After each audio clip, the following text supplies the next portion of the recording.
Hare Krishna everyone, welcome to Manor. The Aarti is going to start any minute. You can just stand up and you can come forward as well. You can all take part in it.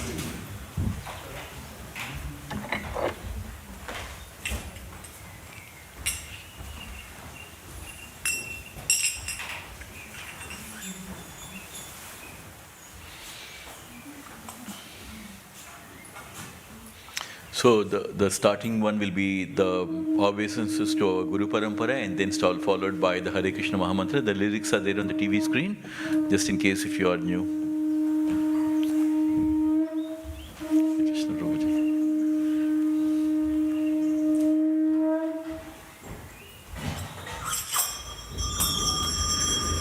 Jai Shri Rakkulanand ki, Jai Sitaram Lakshman Hanuman ki, Gauranitai ki, Prabhupada ki, Namo Vishnu Padaya, Krishna Prastaya Bhutale, Srimadi Bhaktivedanta Swami, Nitinamine.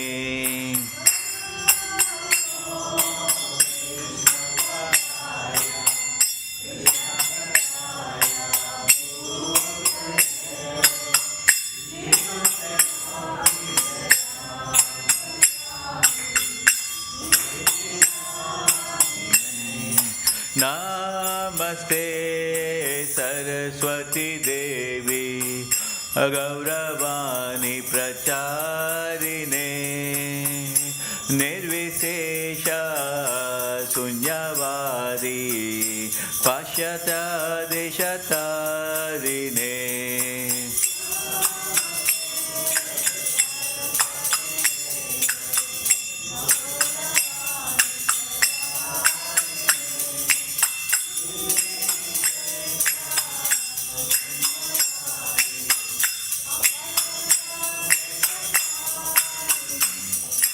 Sri Krishna Chaitanya Prabhu Nityananda Sri Advaita Gadadhar Sri Vasadi Gaur Bhaktivedanta.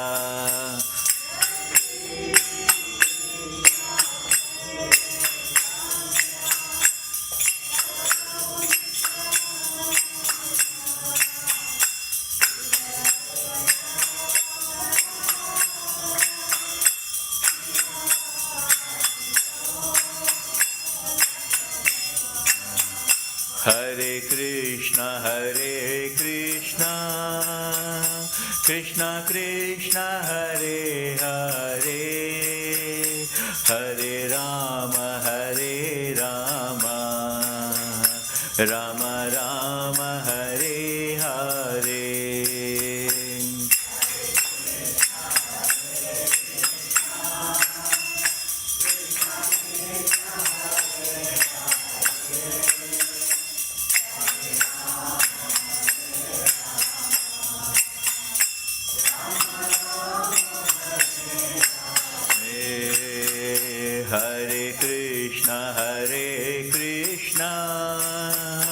Krishna Krishna, Hare Hare, Hare Rama, Rama Rama, Hare Hare.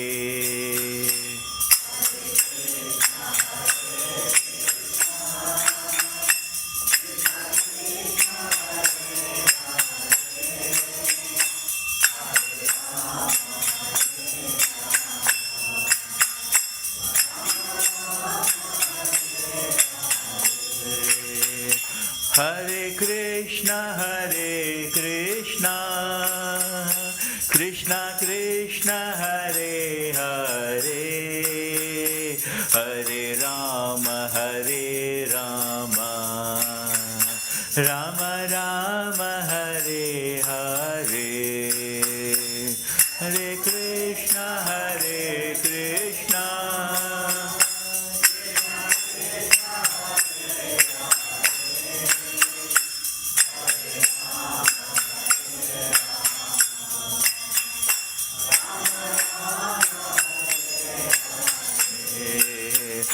Hare Krishna, Krishna Krishna, Hare Hare, Hare Rama, Rama Rama, Hare Hare.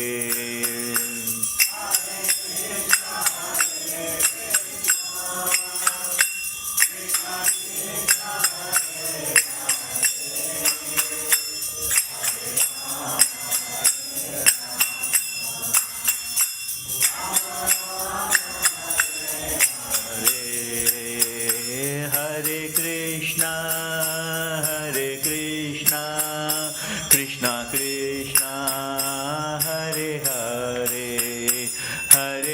Rama, Rama Rama, Hare Hare.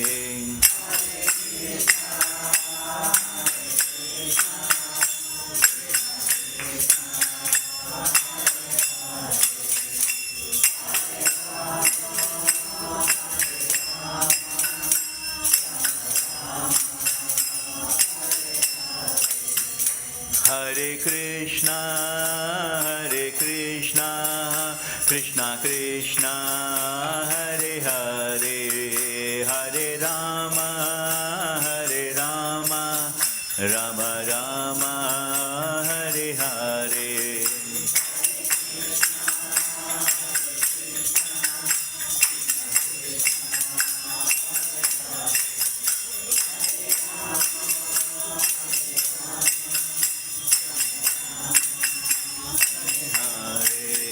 Hare Krishna, Krishna Krishna, Hare Hare, Hare Ram, Rama Rama, Hare Hare.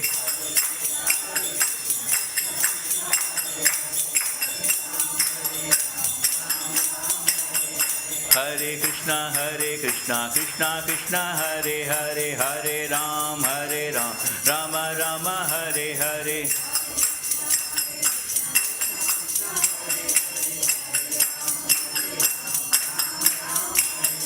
Govinda Jaya Jaya, Gopala Jaya Jaya.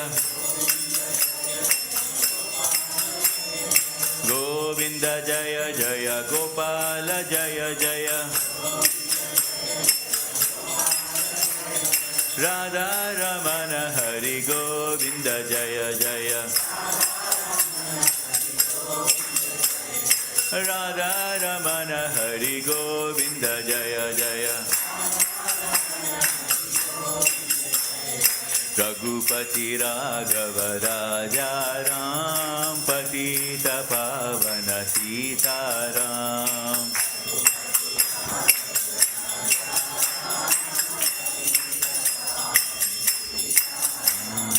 Sitaram, Sitaram, Sitaram, Jaya Sitaram.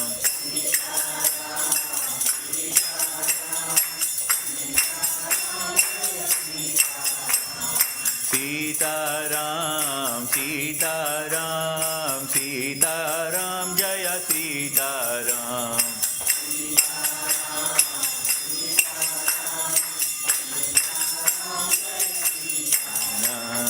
Hare Krishna, Krishna Krishna, Hare Hare, Hare Ram, Rama Rama, Hare Hare.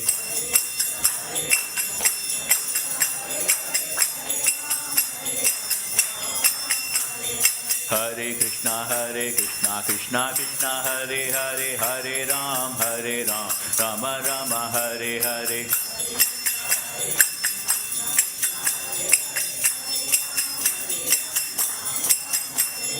Hare Krishna, Krishna Krishna, Hare Hare, Hare Ram, Rama Rama, Hare Hare.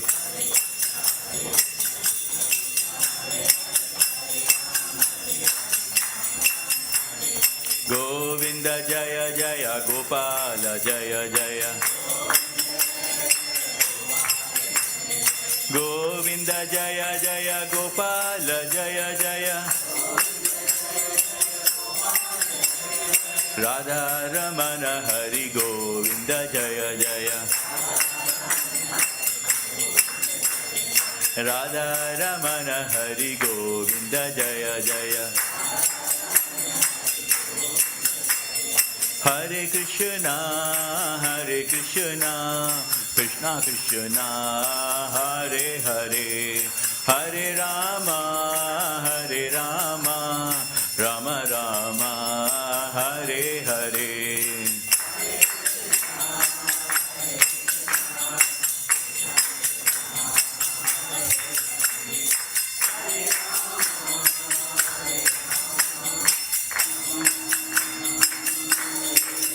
Jaya Radha Gokula Nanda, Radha Gokula Nanda, Radha Gokula Nanda, Shri Radhe.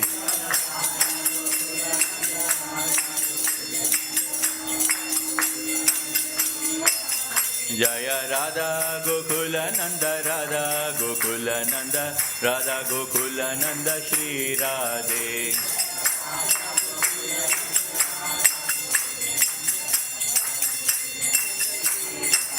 Jaya Sita Ram Lakshman Hanuman, Jaya Sita Ram Lakshman Hanuman.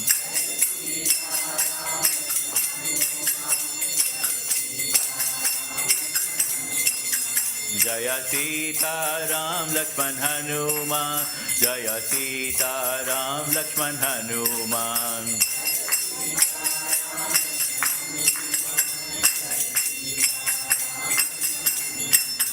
Jaya Gauranitai, Gauranitai, Gauranitai, Jaya Gauranitai.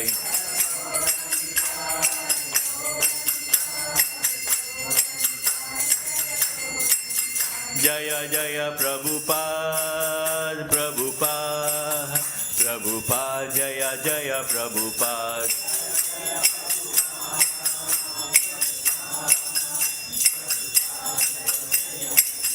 Nitya Gaura Hari Bol, Hari Bol, Hari Bol, Nitya Gaura Hari Bol.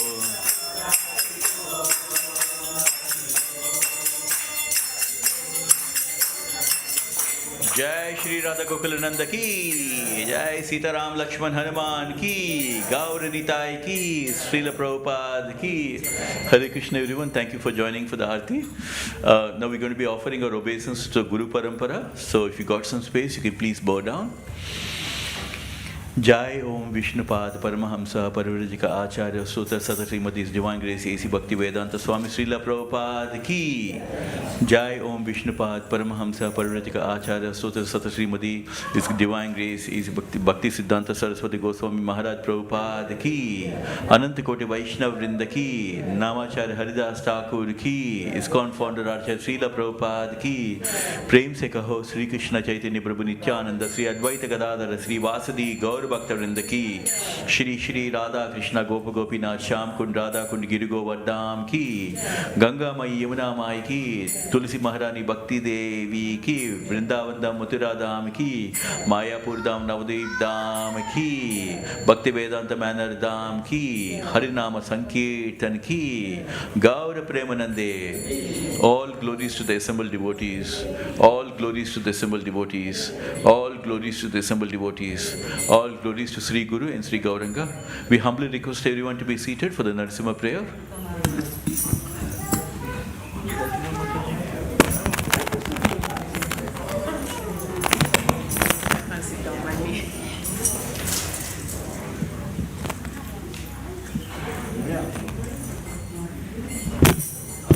The lyrics are there on the TV screen.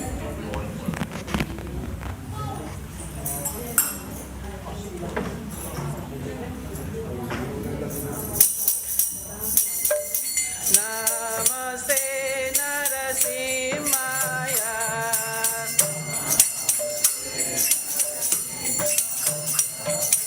Namaste Narasimhaya.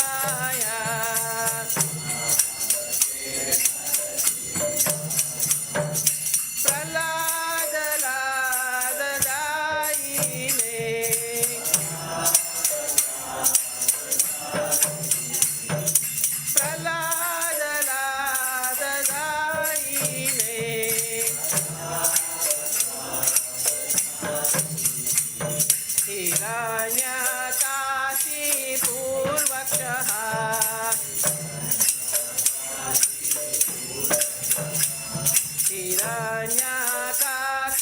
हिरण्यकाशीपूर्वक्षः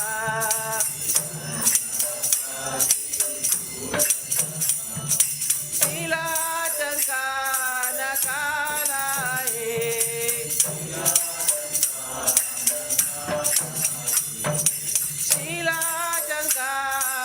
शीलाचङ्कानकालाये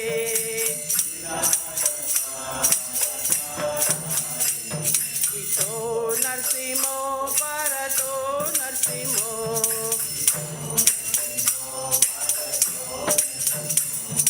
इतो नरसिंहो परतो नरसिंहो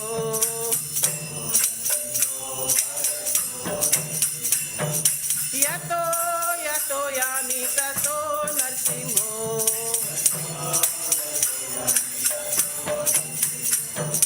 यतो यतो यामि ततो नरसिंहो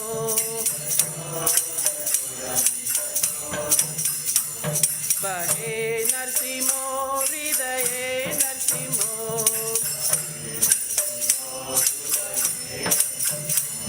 बहे नरसिंहो हृदये नरसिंहो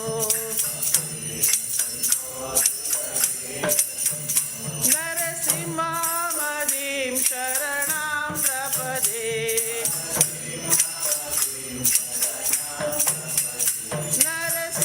नरसिंहमदिं शरणं प्रपदे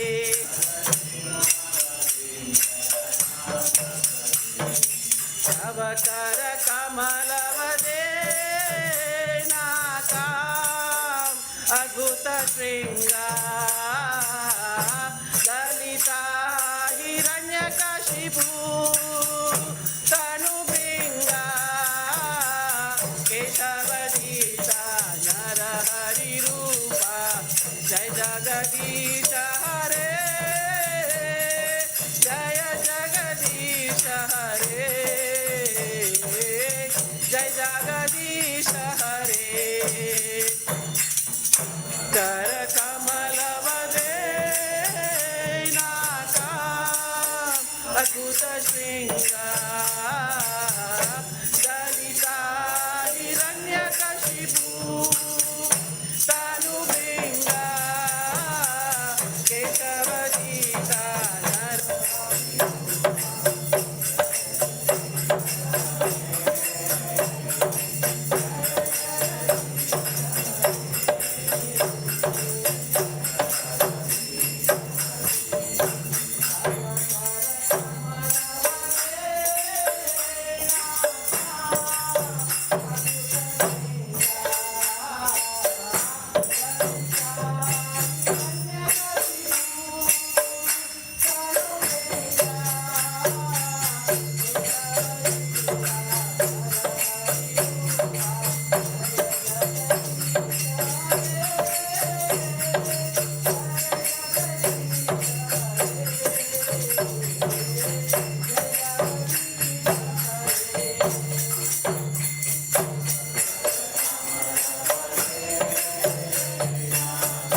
Prabhupada ki jai. Hare Krishna. Hare Krishna everyone. Welcome to Manor.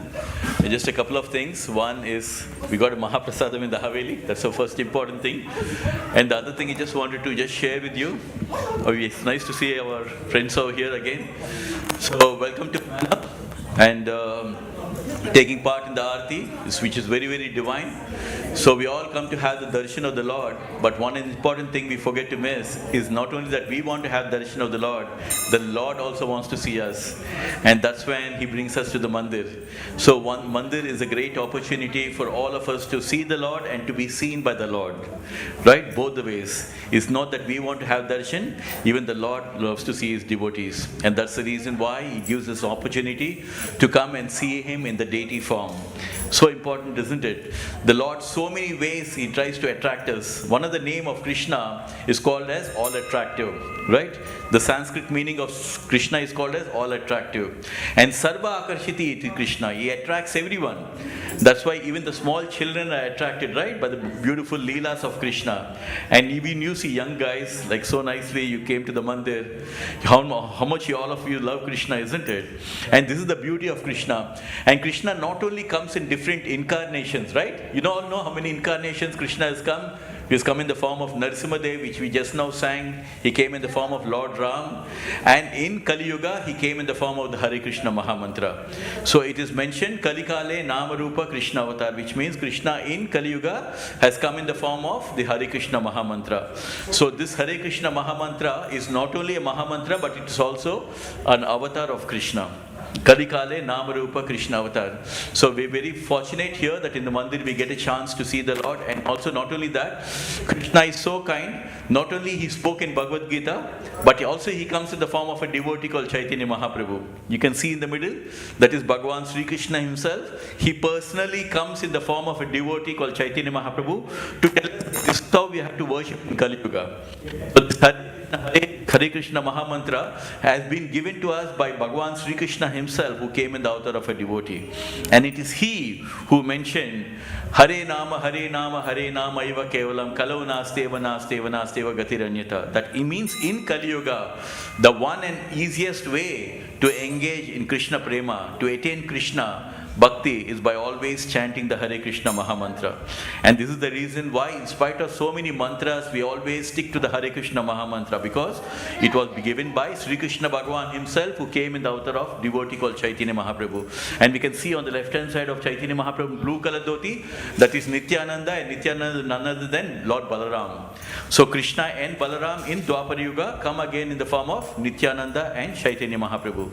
And Chaitanya Mahaprabhu is Krishna Himself, and giving us this beautiful kirtan. So He made it so easy that in Kali Yuga, you don't need to go into the forest, you don't need to go into the Himalayas and meditate. Wherever you are, if you can just chant the Hare Krishna Mahamantra, that is the easiest and the best way to attain Krishna Prema.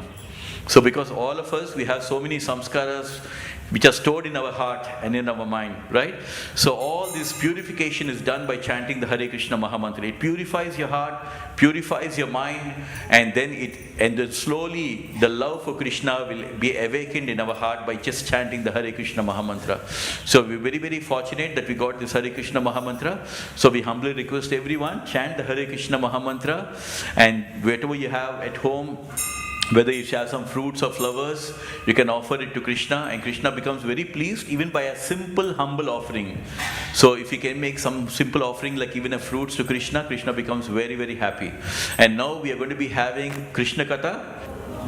Prabhuji, very, very auspicious. We are very fortunate that Krishna Katha and Krishna book is directly taken from Srimad Bhagavatam. It belongs to the 10th canto of Bhagavatam. So we're very, very fortunate getting a chance to Krishna Katha. So if you got some time, you can just stay back and listen to the Krishna Katha, or you can also have prasadam and then we come back. So, thank you.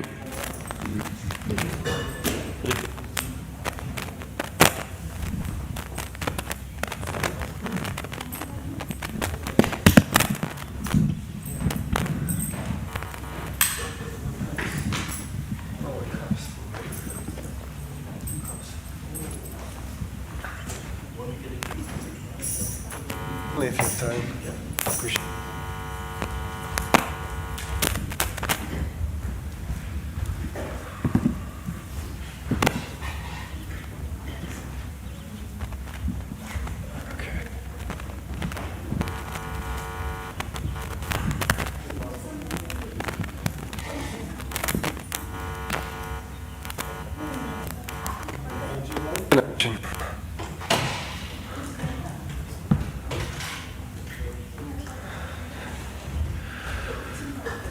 Okay, Hare Krishna. It's that time of day. So we're reading from Krishna book. That's why I'm here. Yeah? If you want to be here for the next hour or so, this is what we're doing, more or less. We're going to chant a few prayers, and we're going to be hearing about Krishna. Thanks, Prabhu. Appreciate it. So this is a very special book. We talk about this every day a little bit. This is a special rendition of the 10th canto of Srimad Bhagavatam. Who's heard of Srimad Bhagavatam? Yeah? Bhagavad Purana, otherwise known as the Amala Purana, the spotless Purana. There are 18 Puranas, or histories, in the Vedic pantheon. And the Bhagavad Purana is considered the most important for transcendentalists. There's nothing in the Bhagavad Purana that pertains to this material world. It is purely for spiritual realization. And the 10th book, the 10th canto, is specifically the smiling face of Lord Krishna. The first canto is the lotus feet of the Lord, in first and second canto. And the 10th canto is the smiling face of Lord Krishna. And in order to reach to the smiling face of Krishna, one has to progress through each of the successive previous cantos. Yes?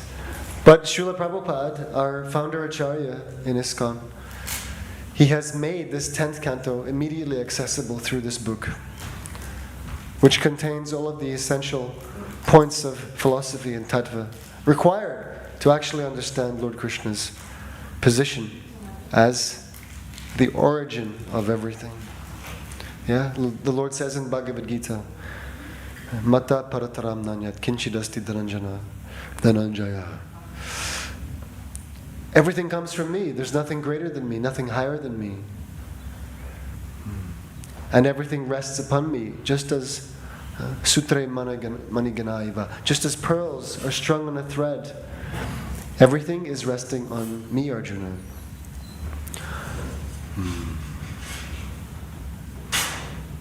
Sarvasya. No, I need to revise my verses. But the Lord says everything comes from me. This entire creation, both material and spiritual, are manifested by my energy. So Krishna is the source of everything. And in order to understand his activities when he comes to this world, it is very important to know who he is. Srila Prabhupada said that, yes, God is great, everyone says God is great, but we want to know exactly how God is great.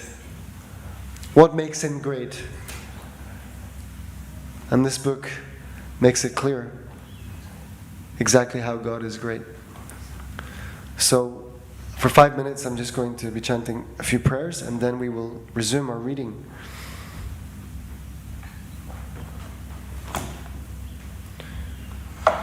Okay.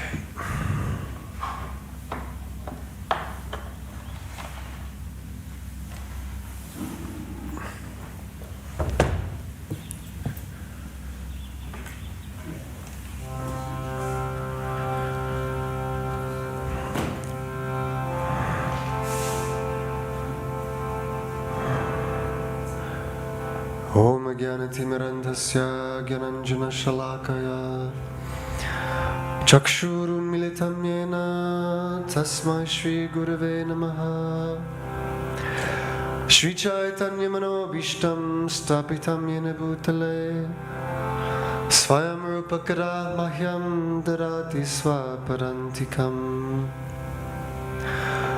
Vandeham Shri Guru Shri Yuta Parakamalam Shri Gurun Vaishnavamscha Shri Rupam Sagrajatam Sahagana Raghunatanvitam Tam Sajivam Sadvaitam Savadutam Parijana Sahitam Krishna Chaitanya Devam Shri Radha Krishna Padan Sahagana Lalita Shri Vishakhanvitamscha Nama Om Vishnu Padaya Krishna Prishtaya Bhutale Srimate Bhaktivedanta Swaminiti Namine Namaste Saraswati Devi Gauravani Pracharine Nirvishesha Shunyavadi Paschatire Shatarine Nama Om Vishnu Padaya Krishna Prishtaya Bhutale Srimate Bhaktisiddhanta Saraswati Tinamine Shri Varshabhanavi Devi Dayataya Kripabdaye Krishna Sambandha Vijnana Dayine Prabhave Namaha Madhurojvala Prematya Shri Rupanuga Bhaktida Shri Gaura Karuna Shakti Vigrahaya Namostute Namaste Gauravani Shri Murtaye Dinatarine Rupanuga Virudhapa Siddhanta Dvanta Harine Namo Gaura Kishoraya Sakshat Vairagya Murtaye Vipralambara Sambhode Padambujayate Nama Namo Bhaktivinodaya Sachidananda Namine Gaura Shakti Svarupaya Rupanuga Varayate Gaura Virbhava Bhumistvam Nirdeshta Sajana Priya Vaishnava Sarvabhauma Shri Jagannataya Te Namah Vansha Kalpatarubhyascha Kripa Sindhubhyevacha Patitanam Pavanebhyo Vaishnavebhyo Namo Namaha Namo Mahavaranyaya Krishna Prema Pradayate Krishnaya Krishna Chaitanya Namne Gauratushe Namaha Panchatattvatmakam Krishnam Bhaktarupa Svarupakam Bhaktavataram Bhaktakyam Namami Bhakta Shaktikam Hey Krishna Karuna Sindho Dinabandho Jagatpate Gopesha Gopika Kanta Radha Kanta Namostute Tapta Kanchana Gaurangi Radhe Vrindavaneshwari Vrishabhanu Sute Devi Pranamami Hari Priye Jaya Shri Krishna Chaitanya Prabhu Nityananda Shri Advaita Gadadhara Shri Vasari Gaura Bhakta Vrinda Hare Krishna Krishna Krishna Hare Hare Hare Rama Rama Rama Hare Hare Hare Krishna Krishna Krishna Hare Hare Hare Rama Rama Hare Hare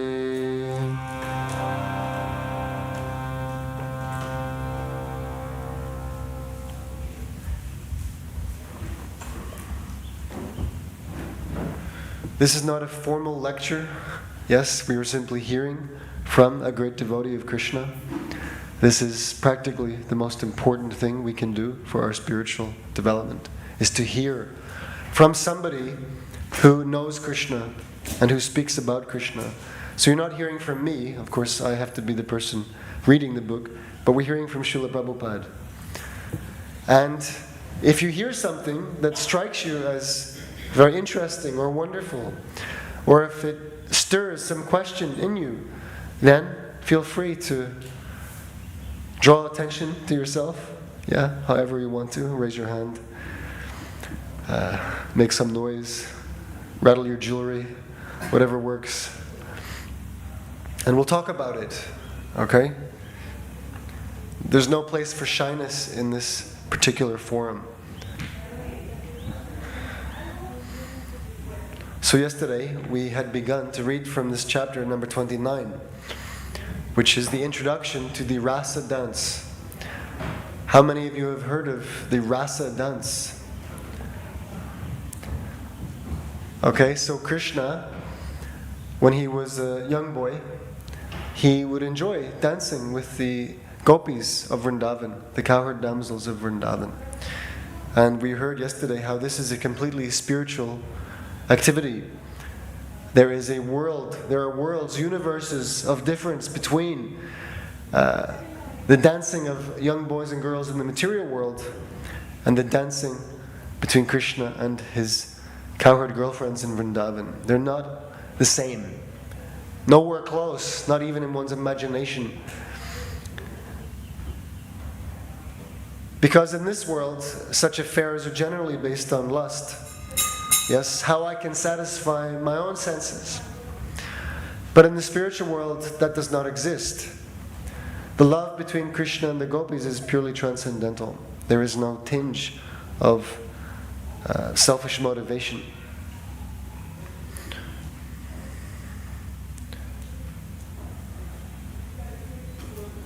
Okay. And Srila Prabhupada makes a distinction between the material and the spiritual. In the material world, everything is carried out by Mahamaya, which means Krishna's material energy or potency. And on the spiritual platform, those activities are carried out by Yogamaya, Krishna's spiritual potency. The difference between the platforms of Yogamaya and Mahamaya is compared in the Chaitanya Charitamrita to the difference between gold and iron. From the viewpoint of metallurgy, gold and iron are both metals, but the quality is completely different. Yeah, no one will accept that gold and iron are the same. Right? Yesterday I was saying, if I promise you gold and you've paid me for gold and I hand you some iron, you will not accept it. You'll say, what? I paid you for gold. And if I say, no, there's no difference, they're both metal. Yeah, be happy. You will protest vehemently. Right, especially if your savings are on the line or your inheritance. So gold and iron are not the same.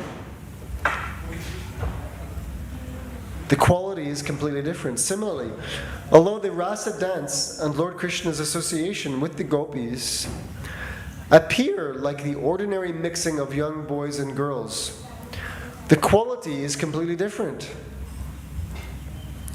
The difference is appreciated by great Vaishnavas because they can understand the difference between love of Krishna and lust. That is the difference. Love of Krishna and lust. On the Mahamaya platform, dances take place on the basis of sense gratification. But when Krishna called the gopis by sounding his flute, they very hurriedly rushed toward the spot of the rasa dance with the transcendental desire to satisfy Krishna. So in the material world, boys and girls may get together on the basis of satisfying their own senses, sense gratification. And as soon as the sense gratification is interrupted, I don't like you anymore. You have not gratified my senses sufficiently. Right, so now we fight, we break up, yeah? But as soon as you come back and promise to again satisfy my senses, then we can talk, we can resume our relationship. This is the nature of the material world. Me, I, me, and mine. What pleases me? And if you don't please me, then get lost. This is the material world. All carried on under the facade of love and cooperation. But in the spiritual world, such selfish consciousness does not exist. Krishna is the center, and pleasing Krishna is the focus of everybody's activity. So the gopis ran to Krishna because they wanted to satisfy his desire. They had a transcendental desire to satisfy Krishna. The author of the Chaitanya Charitamrita, Krishnadas Kaviraj Goswami, has explained that lust means sense gratification. And love also means sense gratification. But for Krishna, that is spiritual love, real love. How to gratify Krishna's senses. Lust means, how am I going to gratify these senses, my bodily senses? That is lust. And love means Krishna, who is the possessor, the controller of all senses, including my own, how to satisfy his senses. That is real love. In other words, when activities are enacted on the platform of personal sense gratification, they are called material activities. But when they are enacted for the satisfaction of Krishna, then they are spiritual activities. It's a very simple difference. If I'm doing something just to please me, it's material activity. And if I'm doing something because I want to please Krishna, that's my purpose, yes? And I also know how to do that, I've been instructed what pleases Krishna, then that is spiritual activity. And spiritual activity is very good. Does anybody know why spiritual activity is very good? And this is maybe an obvious question, but I want to hear some thoughts on this. Why would spiritual activity be preferable to material activity? Everyone's active, we have to do something. Yes? We can wipe out our karma. I like that answer. Yes, certainly spiritual activity will mean the end of all karma. And what's good about that? Why do we want our karma wiped out? We don't have to live again. Please qualify that statement for me, though. We don't have to live? Good, yes. So we don't have to live in the material world. Yeah. But life will go on. We don't snuff out our life. Rather, we'll have a spiritual life. This picture opposite me is depicting two types of place, you could say. In the blue bubble, we have the material universes. Yeah? And in the pink flower, and all of those golden globes surrounding it, that is the spiritual sky, the Paravyoma.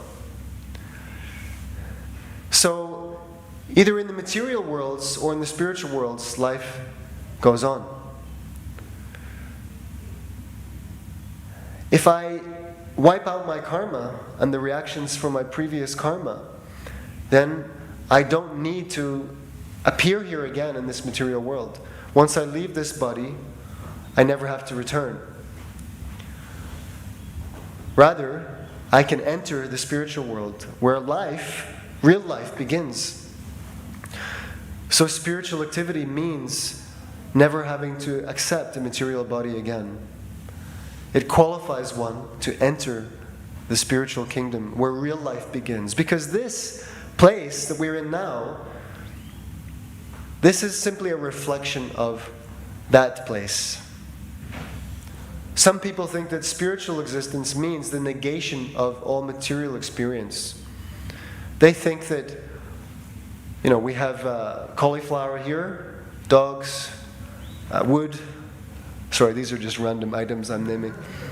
Scarves, chairs, football games, satchels, ponytails, glasses, harmoniums, BMWs.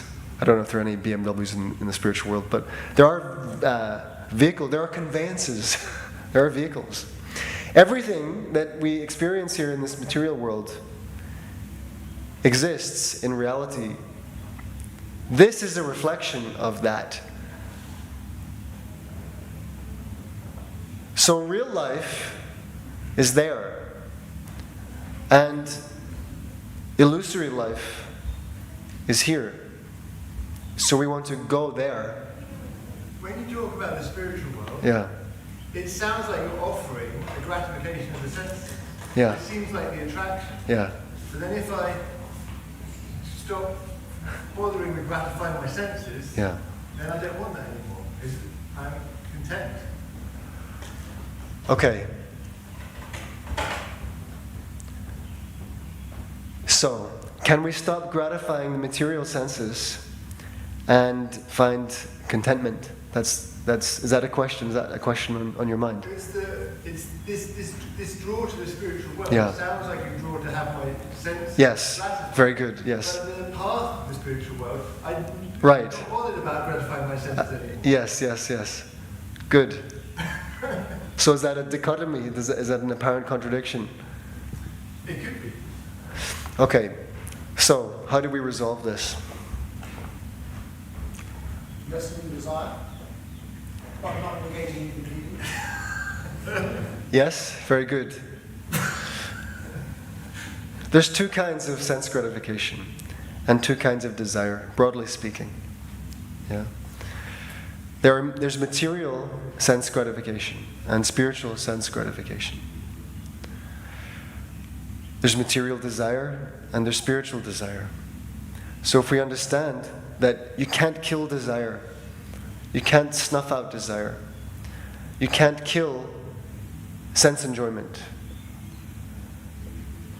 you can't wipe it out, because we are sentient beings, eternally so, part of Krishna. Krishna says, every being in this material world is my eternal fragmental part. So we exist, and we are unborn, eternal, ever existing, and primeval. We are not killed when the body is killed. So you can't get away from your existence. People try, yeah? But they really just find themselves in a new situation and probably know better, not to their liking. So you can't kill yourself, really. You can just change rooms, change positions. So the path towards spiritual life means, yes, to cease the process of material sense gratification, gradually. But how do you do that? One has to simply cross over from one kind of gratification to another kind of gratification. So in the Vedic literature it is said that bhakti means to engage our senses, these senses that we're used to trying to gratify. We have to engage them in the service of Hrishikesh. Hrishikesh means the Lord of the senses. I'm thinking that this body belongs to me, that these eyes, ears, nose, tongue, touch, all of my senses, they are mine, and they're meant for my enjoyment. But the reality is that this body and these senses don't belong to me. They belong to Krishna. They belong to Hrishikesh. He is the possessor of this body and these senses. I'm simply, if you like, renting. I'm renting this apartment. Really. Because at a certain point in time, I will be asked to leave. And there is no extending the lease. It's like, your time is up, sir. Yes, collect your things. Actually, don't even bother. You don't have time. Get out. Time to go. But no, wait a minute. I just need that. No, out. Now. Leave. Gone. So this is a rented accommodation.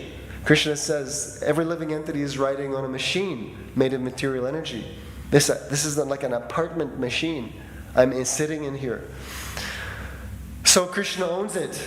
It's his. And then bhakti, devotion, spiritual existence means to engage Krishna's senses, which means this body, these senses, in his service. Hrishikesha Hrishikesha Sevanam. Did I get it right, the right way around?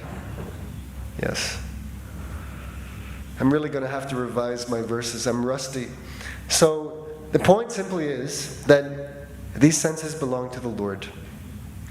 And when we engage these senses, which belong to the Lord, in His service, that is called bhakti. Sarvo padi vinirmuktam tatparat vinirmalam rishikena rishikesha sevanam bhakti ruchite. What happens when I start to engage these senses, this body, in Krishna's service? Well, I become sarvo padi vinirmuktam. I become free of all false identification, false designation. Right now, I'm thinking that I'm this body, and if this body happens to have been born in England, I think I'm English. If this body happens to be male, I think I'm a man. If this body happens to be, have done well at school, I think I'm very intelligent. Right? So many names and identifications that we assume and acquire, and we think this is me, and all of them are simply temporary. So when I begin to engage these senses in God's service, I become free of all of those temporary false designations. Then how do I designate myself? I designate myself as Nitya Krishna Das, or Krishna Nitya Das. Jivera Svarupahoy, Krishnera Nitya Das. Beda Bed Prashakti. No. Tatasta Shakti Beda Bed Prakash. I am. Have we lost Ambla? Or we're still on? Yeah. I'm an eternal part of Krishna. A little fragmental part of Krishna. I'm a little piece of the whole. So what is the relationship between the part and the whole? There should be some relationship. Otherwise, why would little pieces exist? If Krishna, it's said in the Vedas that the one becomes many for the sake of enjoyment. Eko bahusyam. So, it is for the purpose of the whole that the parts are manifest. It's not the decision of the parts to exist.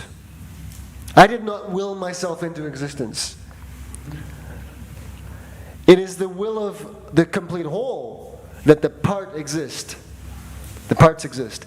Therefore, it is for the purpose of the complete whole that the parts exist.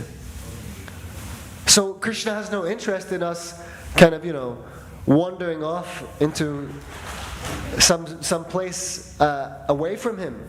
As if you could get away from Him because He's everything.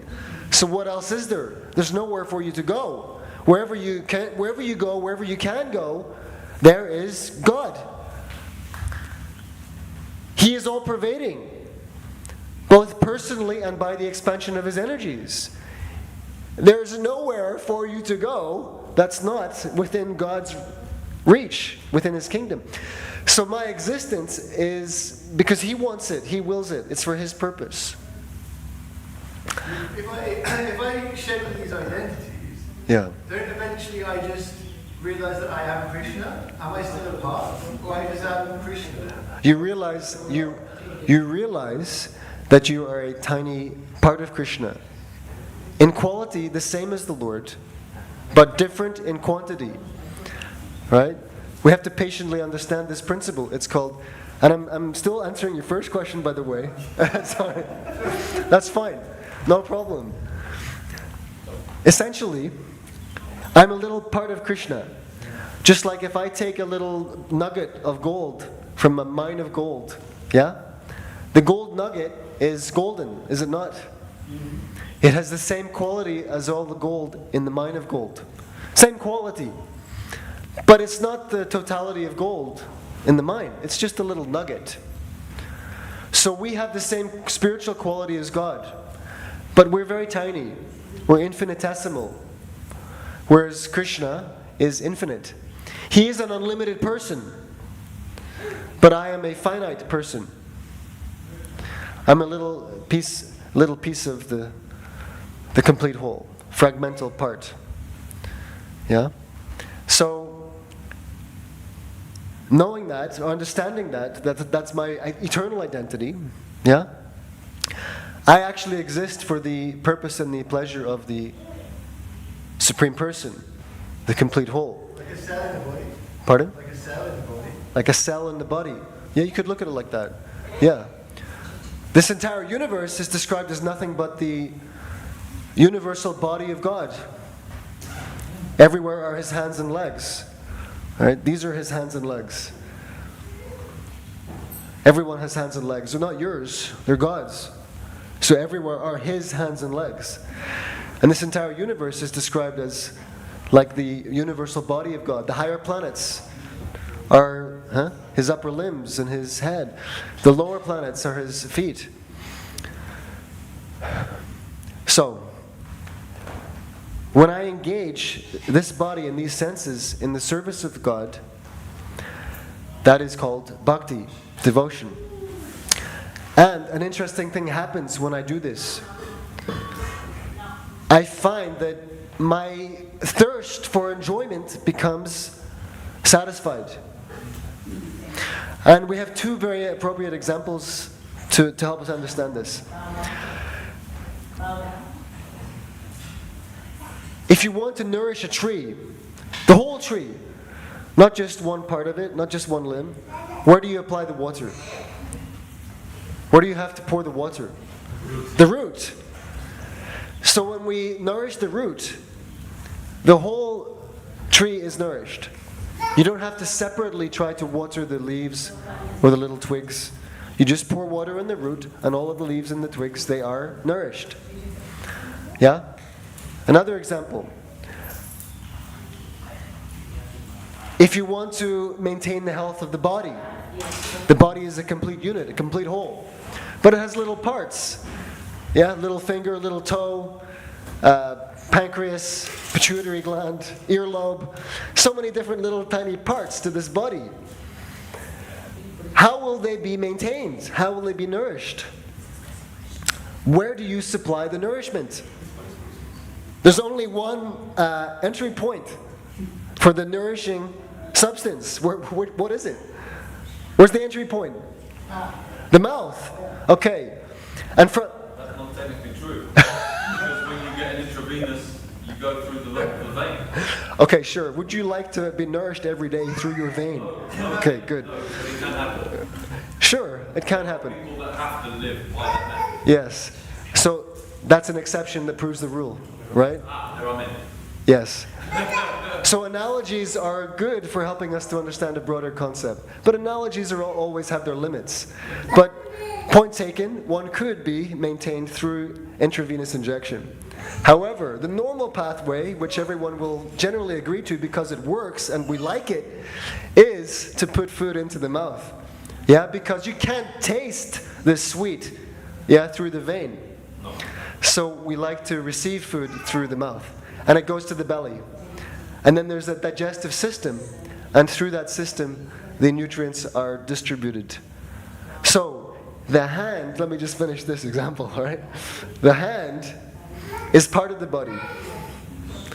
If the hand, somehow or other, could grow a separate ego, like you have in the horror movies, the hand kind of separated and it sort of gradually crawls across the floor. So if the hand decided, why do I have to keep serving this belly? Why do I have to serve the stomach? Why does the stomach get all of the food? Why can't I just have the food myself? Why can't we just bypass the stomach and take the food directly? And so the hand tries to mush up the sweet. I don't know what sweets are popular in your worldview, but for me, I often use the example of gulab jamun. You've heard of gulab jamun or rasgulla? Okay, great. So the rasgulla is there. If the hand thinks that I'm gonna get the nutrients from this rasgulla by squashing it, right? That will likely fail. Yeah, we agree? Do we agree on this? Okay, good. So that will fail. If the hand wants to be nourished, the hand must supply the food to the mouth, or the hand must inject the needle. Okay? Then the hand receives the benefit of that food. So by cooperation between the part and the whole, the part is completed. The part is nourished by that The hand never, cooperation. the hand never thinks. The hand never thinks. No, that's right. The hand doesn't have to think. Right. But there is an argument now that the brain is not just within the mind, but it's also in the whole body. Okay. So, you know, if that's the case, then therefore it's like when you want to do something, but your body tells you you're not sure if you want to do that thing, you want to do something else. Your mind is conflicted, but your body is telling you something else. Yes. So you might be hungry, but your brain is saying, I'm tired, I can't, you know. Yeah. Eventually you do come around to the same thing, but Yeah. there are many paths to get to the same place. I think is what I'm saying. Okay. We have. Like absorb nutrients through the hand. No, you use like Even if the hand wasn't either. no, this is- Okay. There is a certain structured arrangement by which something can be successful. For nutrition of the body, there is an arrangement. It's God's arrangement, that we put food in the mouth, it goes to the stomach, and the benefit of that food is distributed throughout the body. That is a structured arrangement, and it works. And the bonus is that we get to enjoy tasting something nice. So the nourishment of the part comes via cooperation with the whole. That is the point. It is through cooperation with the whole that the part is benefited. So watering the root or supplying food to the stomach, these are simply analogies to bring home the point that we are parts of God, and by serving God's senses, we are satisfied. I'm trying to satisfy my limited senses, yes, and the result is that I'm not feeling entire satisfaction, or there is some impediment, or I cannot maintain that indefinitely. It's a problem. But if I take the same senses and I use them to first of all satisfy God's senses, then the result is different. Because the part is cooperating with the whole. If the part tries to enjoy separately from the whole, then there's only frustration. So, the path of, we can call it limited or narrow sense gratification, is death. It's just repeated death. Trying to satisfy my senses. Right? And it's ever decreasing returns on my investment of energy. Yes? And I'm getting old and I'm losing strength and attractiveness and, right? In the most broad term, in the most broad meaning of the term, we're losing pulling power. Yes? And then we die. And then we get another chance, another go at this project. But are we ever satisfied? Right? The answer is no, because this material world means paltry sense gratification and a whole lot of misery. Should we have a discussion about how this world is a miserable place? Of all the different ways in which people suffer here. Do we need to have that discussion? We can get into it. Pardon? Oh, sorry. One of the kids said something. But it's not just. It's not just what? A miserable place. Okay. Fire and it has loads. It needs both, just like we need the sun and the rain. Yes. How long would you like the highs to continue? Not as long. Well, there has to be balance. Pardon? There has to be balance within us.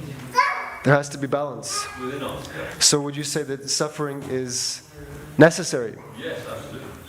Okay. It provides meaning. It provides meaning. What meaning does the suffering give?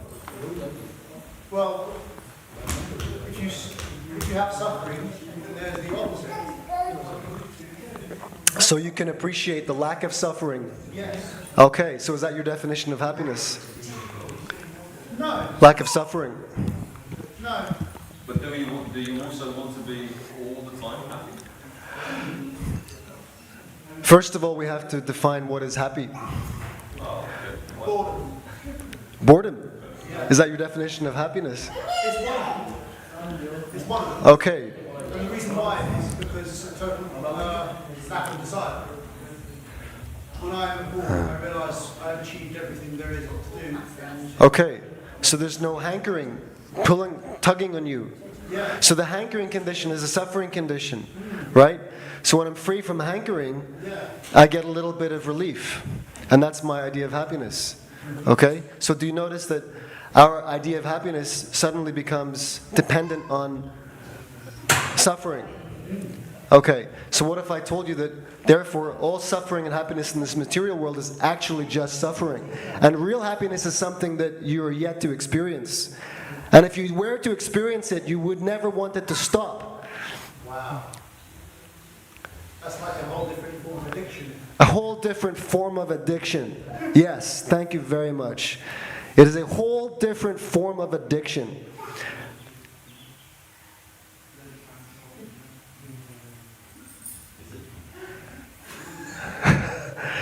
Well, if I took a jar of honey, okay?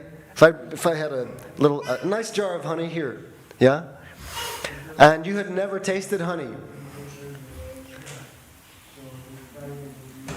And, and I said, do you know what this is, how much enjoyment there is in this jar of honey? What's the best way to find out? Yes. We have two options, yeah?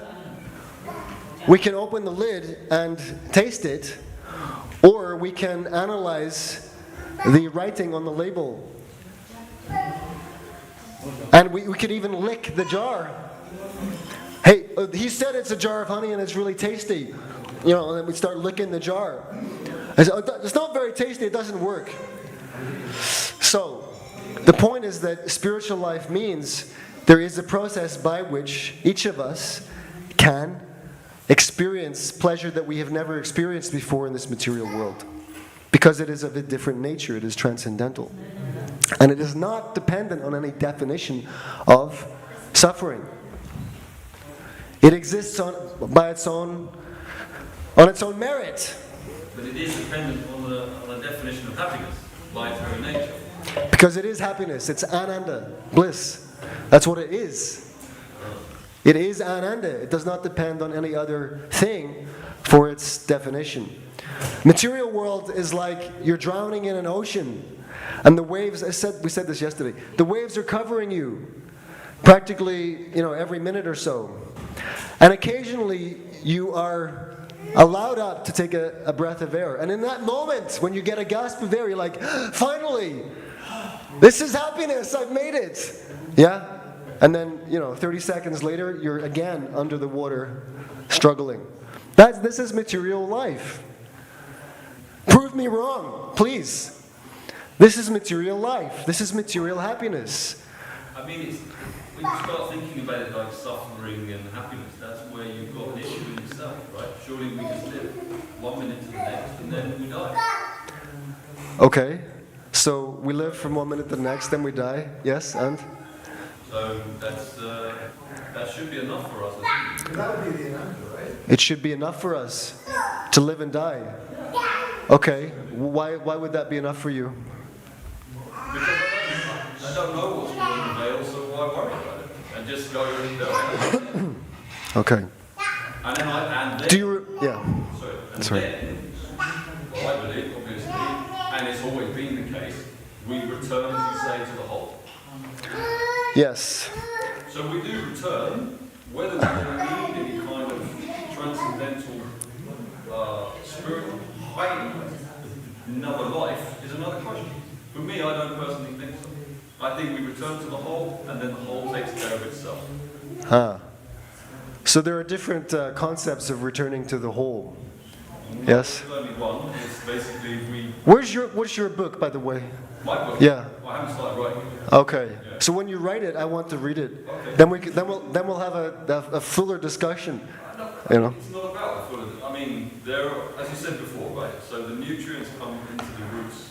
of Yes. the tree. Yeah. But the tree is made up of many, many constituent parts, a lot of which we can't even see at this moment. Okay. But what we can definitely agree on is that the nutrients from our body will be put into the soil to feed the earth. Yeah? And that will go into the tree. which will give life to animals, which will give life to, you know, that's all part of the whole. Sure, yes. That's a diurnal Yeah. that just happens. This body will either be eaten by worms, jackals, crows, or become ash. Right, yeah. Jackals, that's been a really bad happened to me. But, Well, it'd be good for the jackals. it might be good. Sure. Yeah. But It will be eaten, and then it would and then the body will be passed out as stool by the animal. I said this, Right? so I sing, and actually I think you've got a really beautiful voice. Thank you. And, Hare Krishna. But I said this in one of my songs. We've always died on this planet. Other than Hunter S. Thompson, I think, who fired his ashes into space. Everybody's ashes have been on this earth. They've gone into the water, they've gone into the ground, they've gone into the air. Yeah. We're breathing the same air that our ancestors were. Okay. It's the same part of the same hole. Until we go to Yeah. Mars, until we go to Saturn, until we go to somewhere else, Mm-hmm. we're not going to be anywhere else but here. If you think that you are this body, So, well, I am at the moment, otherwise. okay, I once had a friend that thought that everything might be a figment of his imagination, except perhaps for me, because he didn't think that he could dream me up. okay, wow, very interesting. You were given a place of privilege in his imagination, in his world. Okay. So the Bhagavad Gita, which is spoken by Lord Krishna, begins with the teaching that there's a difference between the body and the soul.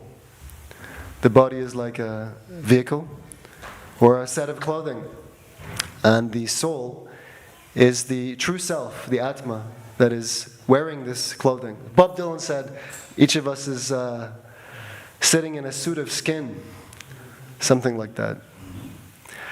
So this Atma, Krishna describes it in so many ways. And he says that it is ultimately indestructible. And it continues from one life to the next. And just as in this body, the soul experiences changes of the machine. Yeah? I had a tiny body, a baby's body, then I grew up. I went through so many changes of body. So many changes. And those changes are also in front of us. We'll become old men if we make it that far. Yeah? And then finally, when the body is no good anymore, when the clothes are done and it's time to discard them, that is death. And just as this soul travels from stage to stage, from boyhood to youth to old age, similarly, the soul accepts another body, and that is called rebirth. So that is the story of the material world, that we are perpetually receiving body after body after body. And then Krishna actually describes as knowledge, he lists various items of knowledge in the 13th chapter. And he says one of the items of knowledge is dukkha doshano darshanam. To realize or appreciate or to be aware of the fault, the evil of birth, old age, disease, and death. That this is actually unwanted. It's an evil thing to go through birth, death, old age, and disease. Huh? I think so. Good. Good. So because we're like, we become quite callous. Like, you know, if you do something manual and it requires friction, and maybe on your hand you'll develop a callus on your thumb or something like this, right? On the heel, if you walk barefoot in India for a long time, you develop calluses. So due to being in this world and undergoing various types of suffering and letdown, we have become rather callous to our condition. It's like, you know, the donkey. Yeah, he's been beaten so many times by his master that he, you know, a few more beatings and he's like, it's not so bad. You know, it's not this, I can take it. You know, he sort of rolls over, right? And hit me on this side, you know. He's getting beatings left and right, but he thinks it's not so bad. It's fine. We're a little like that. We're very callous to our material condition. And then we think it's fine. Just living from moment to moment, accepting death. Yeah? It's fine. But actually, do you remember the last time you were sick? Like, I mean, like, nicely sick, really sick, not just a little cold. Yeah? And do you remember what you were thinking at the time? How miserable it was. You wanted it to end. Yes. You wanted it to end. Like, just give me something to make this stop, please. Yeah? But now we don't remember that because everything's kushti. It's easy. I'm healthy, right? For now. And we have... I actually recently, sorry to interrupt you. That's fine. I forgot what it was to be well. You've forgotten what it was to be well. Yeah. Because I always feel like there's something within our state of being where there's always a change. There's always something where in your body it doesn't feel quite as it did before. Maybe that's in the imperfect remember.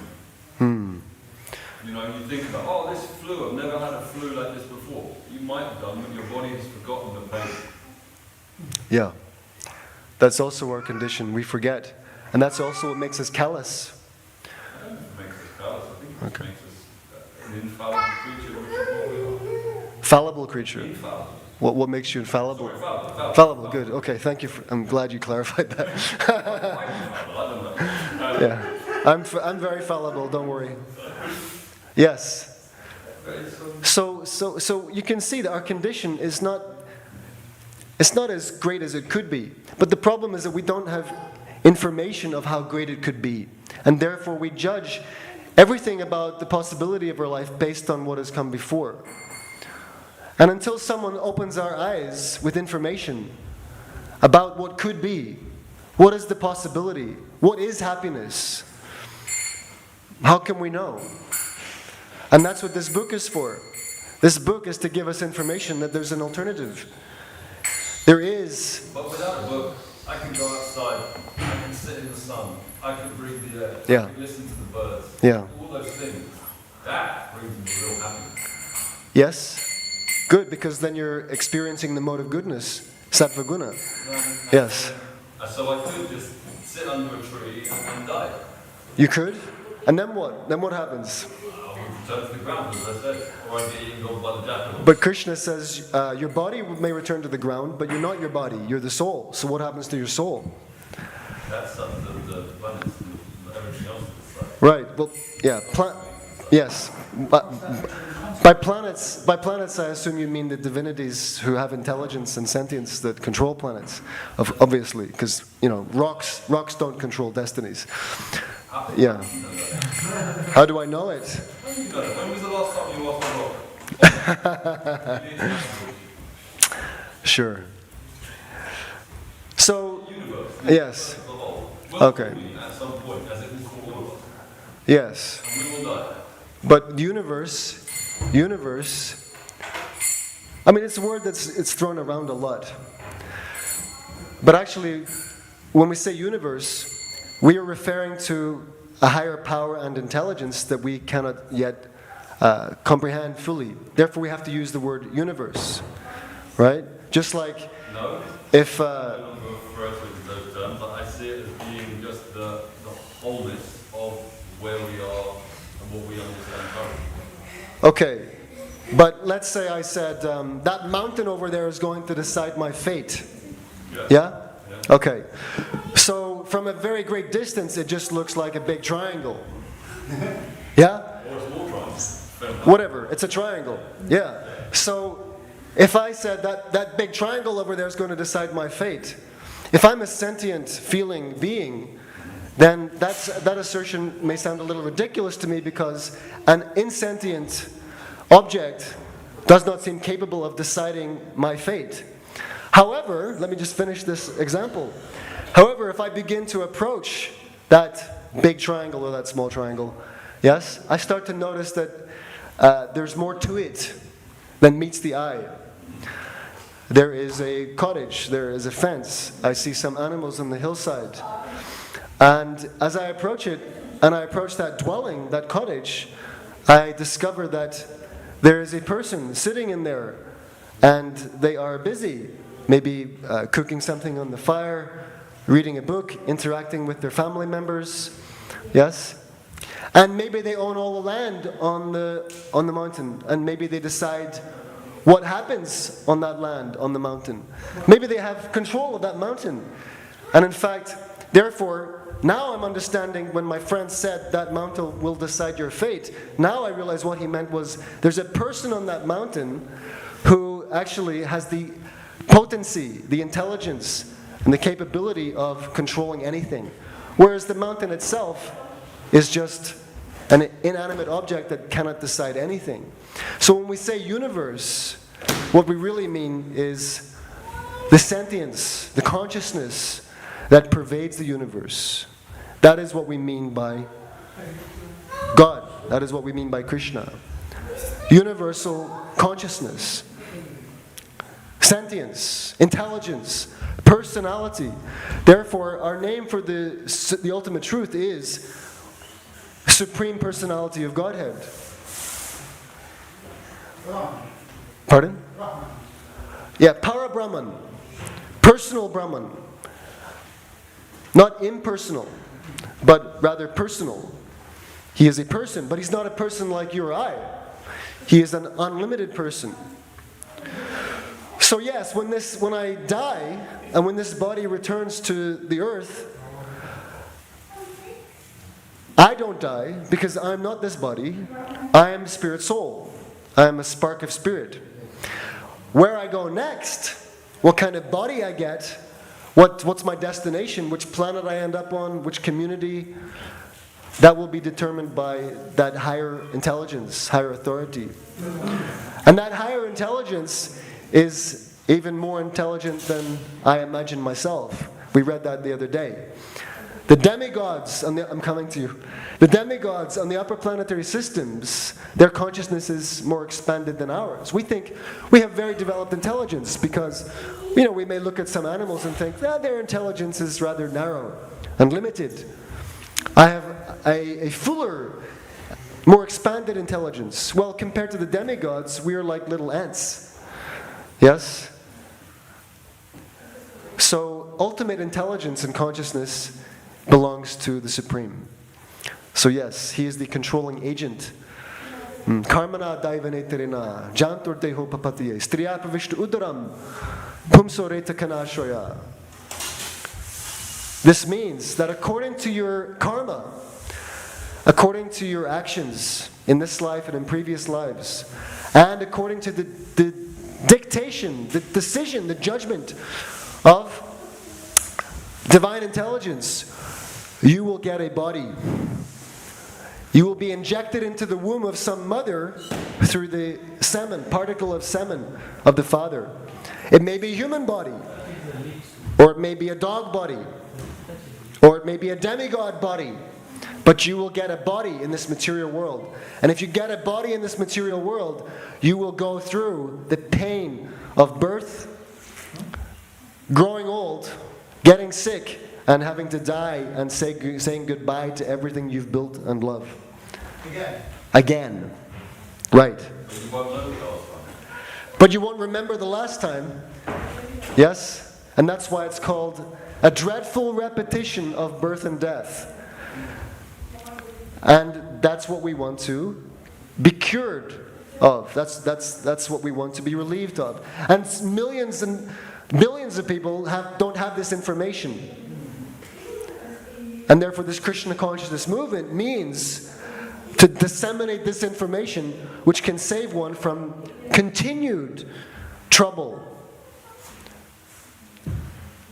Because it's not just that it's a little bit bad for us, right now, in this age, in England, in London, in this human body. There are worse conditions that you could end up in, and many are in right now. There are dreadful, dreadful conditions of existence. People are suffering like hell. They're in hell. So if someone comes along and says, "Here, take this, it can solve your problem entirely," that's a good thing.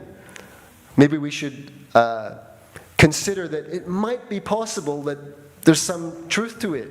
It might actually help me. Otherwise, what's our big plan? What's our master plan to solve this thing? Have we got one? Right? I'm concerned with paying the rent, the electricity, the gas, the water, dealing with my kids' emotional turmoil today, right? Something else, something else, something else. But the real big problem is I have to grow old, get sick, and die, and suffer hellish existence, either now or tomorrow or in the future. How to solve it once and for all? So therefore, we have these books because this is information about how to solve it, and we have this mantra. Where is it? You can see it along the top of the gates here. Yeah, Hare Krishna, Krishna Krishna, Hare Hare, Hare Rama, Rama Rama, Hare Hare. This is a very effective method for curing our material problem.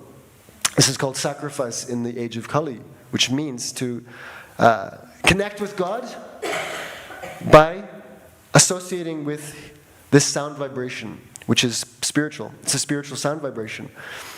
And that vibration will reconfigure us. It will rewire us. And it will catapult us out of this hellhole. That's as much I want to say on that for now. The gentleman behind you had a question. I'm sorry I kept you so long. You wanted to say something? Yeah, just to get a feel of it, in a sense that your point is really about what you identify with. And I think what you're saying is if you identify with the body, then I agree with you. Everything goes to ashes or whatever it is. If you identify with something else, whatever that else is, the I, then that seems to be a term. So I sense that what you're identifying with is the body, hence the answer to the question of suffering. Of course there's suffering. If you identify with the body, there's always going to be suffering. If you identify with something else, i.e. the mind or the soul, then that's a whole different matter. And I sense that that's where this is getting on my own. Suffering is definitely there in the body and mind. But if I identify as the soul, there's no suffering. But that also means to act on the platform of the soul. It's not enough to theoretically, tell myself, like someone stabbing you in the heart and you're like, I'm not my body, I'm the soul. Okay, it might help to remind yourself I'm not the body, but there still will be some feeling of pain. The most important thing is that am I acting as soul? And the only real way to act as soul is to realize that I'm part of the Supreme Soul. And therefore, if I am in a relationship with the Supreme Soul, doing things in a relationship with the Supreme Soul, then I'm really acting as a soul. And on that platform, Krishna says you are above the material modes of nature and all of their actions and reactions. So we have to act on the platform of soul. And on that platform, Brahma Bhuta platform, Nashochati Nakangshati, Krishna says towards the end of the Bhagavad Gita,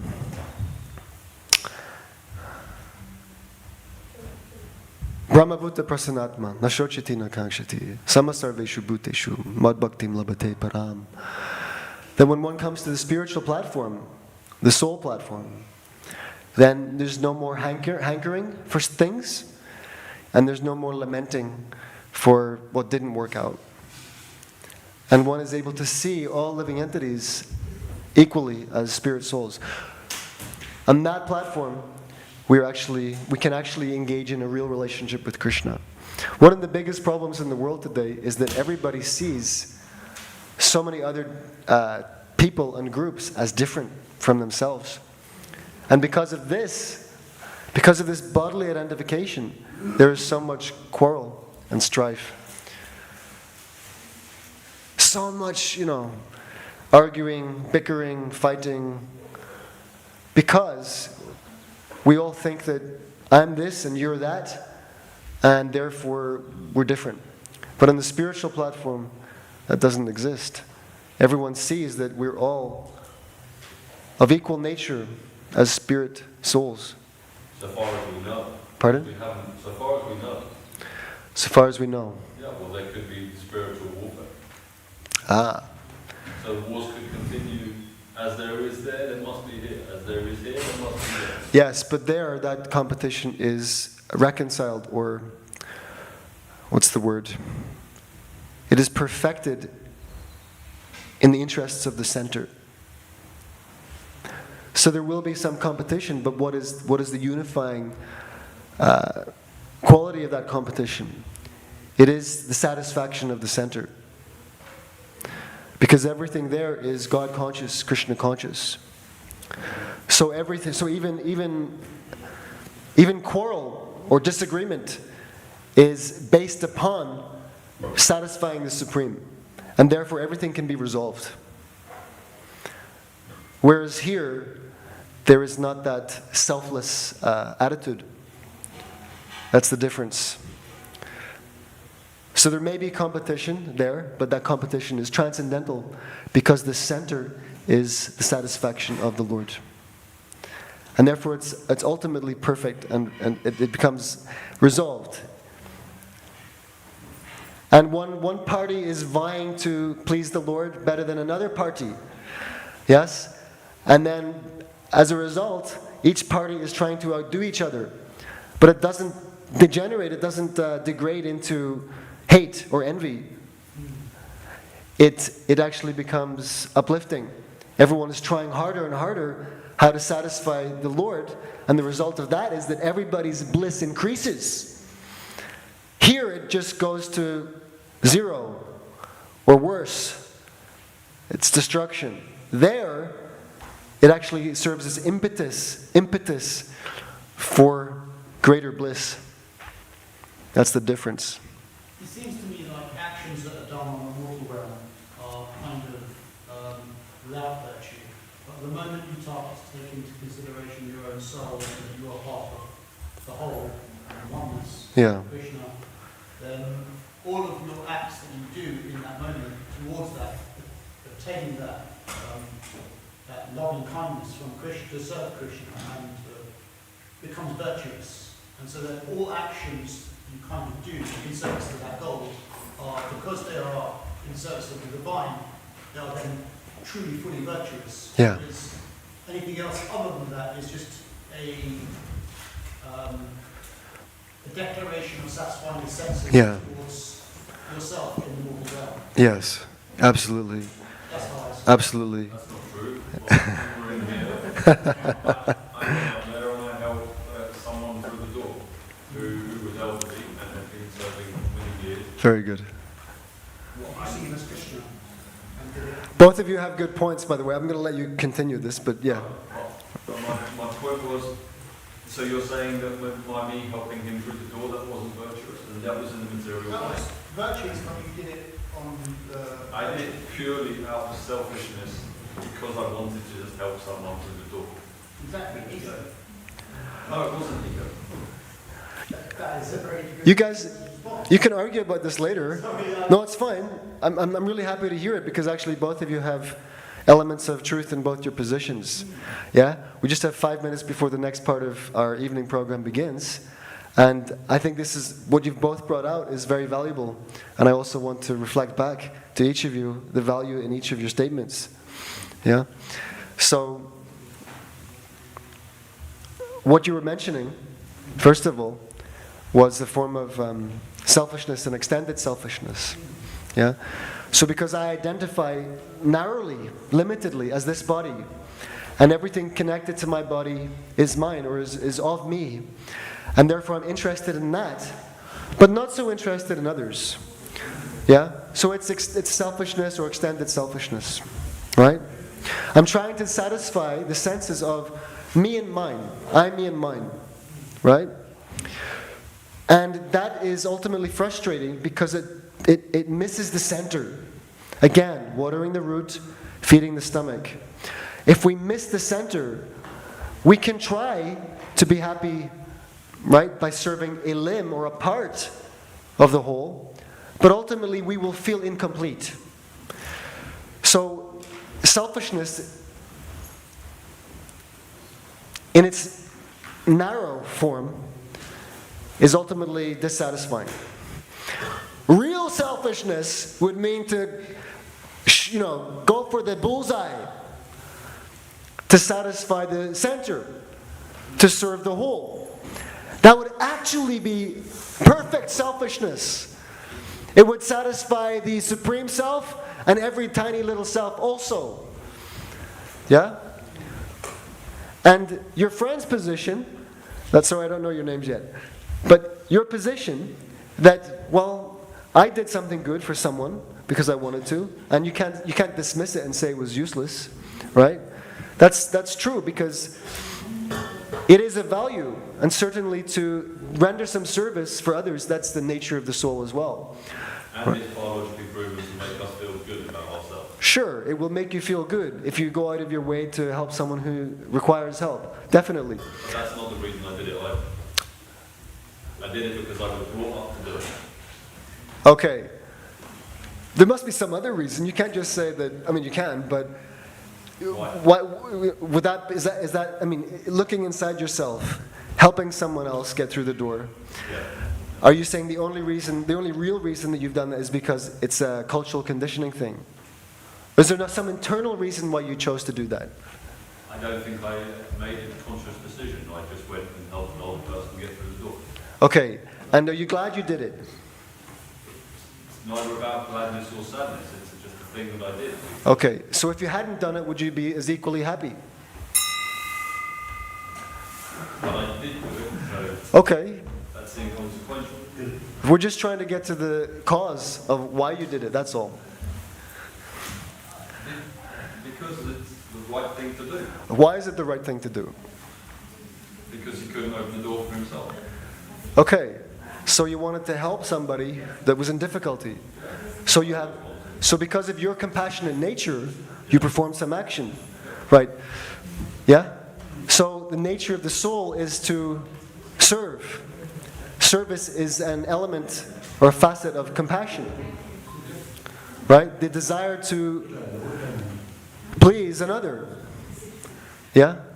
The ultimate other is the center, is the complete whole. Right? We know him as Krishna. Why I did it ultimately, I can't tell you. You can't tell me ultimately why you did it. I can't tell you why. Okay, but you've given some good reasons. I like them. I don't know why. It just is a thing that I've learned over time. Okay. All right. So it was a good thing to do. Someone needs help. It was a compassionate thing to do. It was better than not doing it. Right? It was a religious act. Right? Krishna, the center, the Supreme, would be very happy that one of his sons has helped another of his sons. Yeah? The father will be pleased by that activity. However, if we do 1,000,000 of those activities and totally ignore our father, we will feel incomplete. So everything ultimately has to be brought to the relationship with the Supreme. I have to stop here because now we have a Bhagavad Gita class. Mataji is waiting to give it. Yes? And gents, if you want to talk any more, then we can do so outside, as you like. Jai Srila Prabhupada. Shri Srimad Bhagavatam Ki Jai. So tomorrow, I guess we're going to get a little further into this Rasa dance introduction. This is good. This is what we're meant to discuss these things. Yes? And if we're intelligent people and we think about life,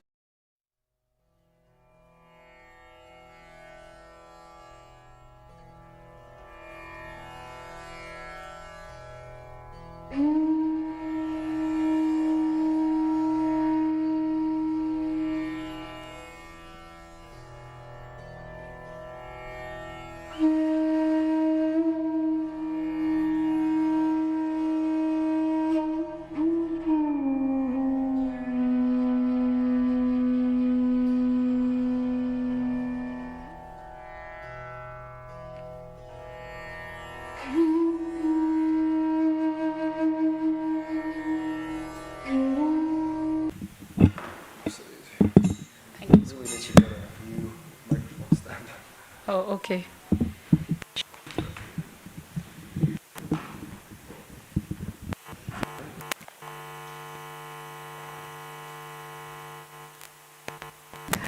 playing up a little bit. right? Hare Krishna. Yeah.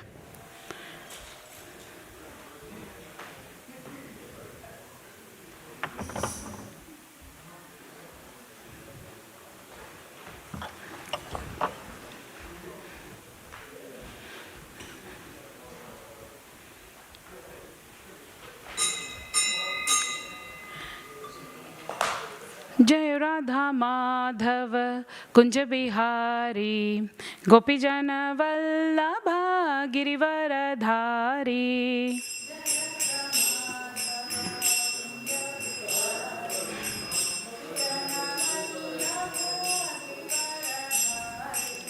जय राधा माधव कुंज बिहारी गोपीजन वल्लभा गिरिवरधारी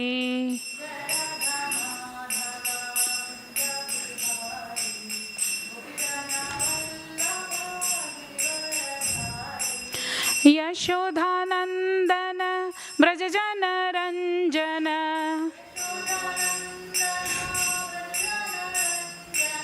यशोधानंदन ब्रजजन रंजन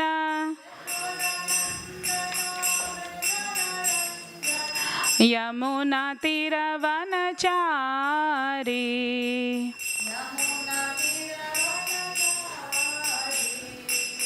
यमुना तीरवनचारी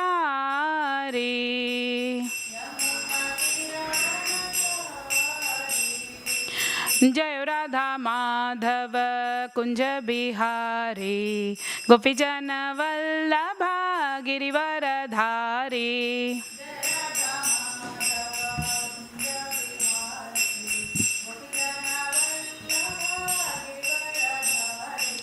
यशोधानंदन ब्रजजन रंजन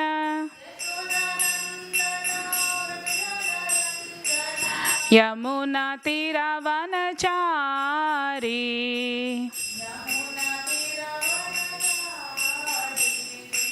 यमुना तीरवनचारी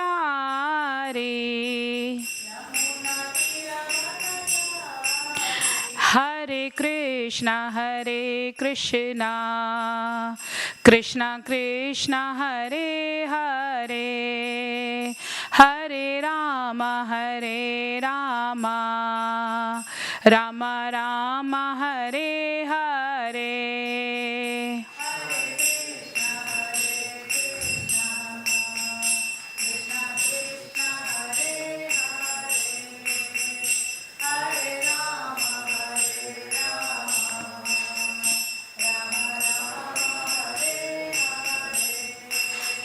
हरे Krishna Krishna Krishna Hare Hare Hare Ram Ram Ram Hare Hare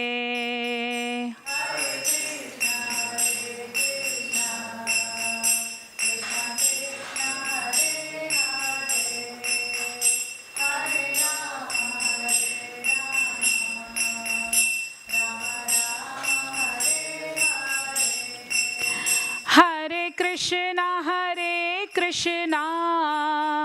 Krishna Krishna Hare Hare Hare Ram Ram Ram Hare Hare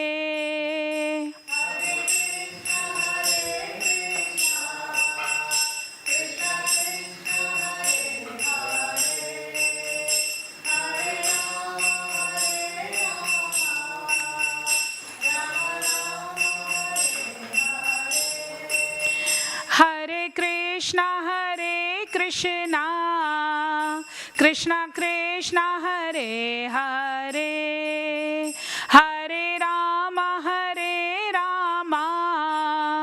Ram Ram Hare Hare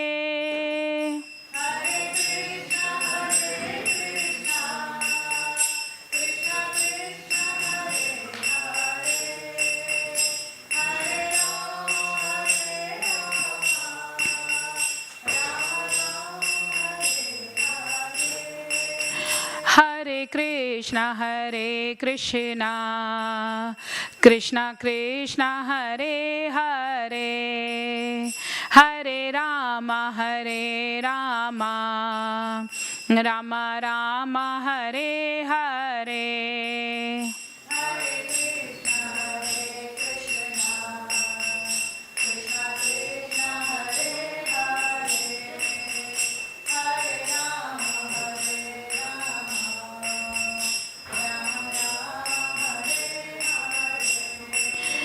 Hare Krishna, Krishna Krishna, Hare Hare, Hare Rama, Hare Rama, Rama Rama, Hare Hare.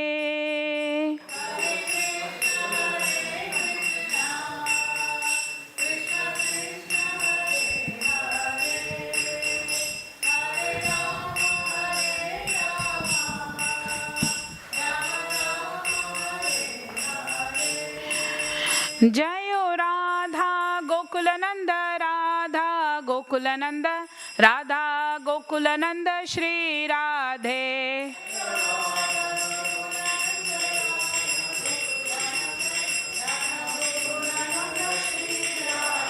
Jayo Sita Ram Lakshman Hanuman, Jayo Sita Ram Lakshman Hanuman.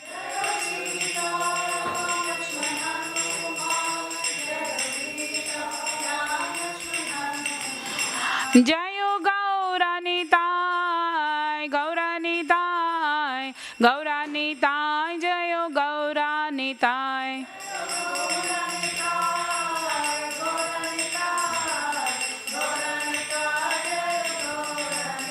Jayo Jayo Prabhupada, Prabhupada, Prabhupada, Jayo Srila Prabhupada.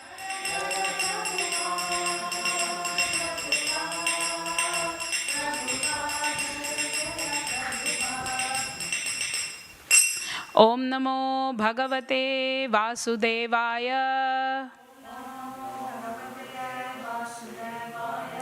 Om Namo Bhagavate Vasudevaya. Om Namo Bhagavate Vasudevaya.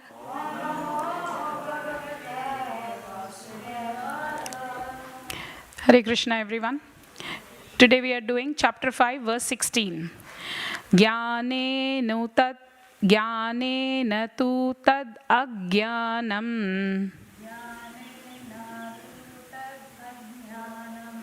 Yesham nashitam atmanah. Tesham adityavad jnanam.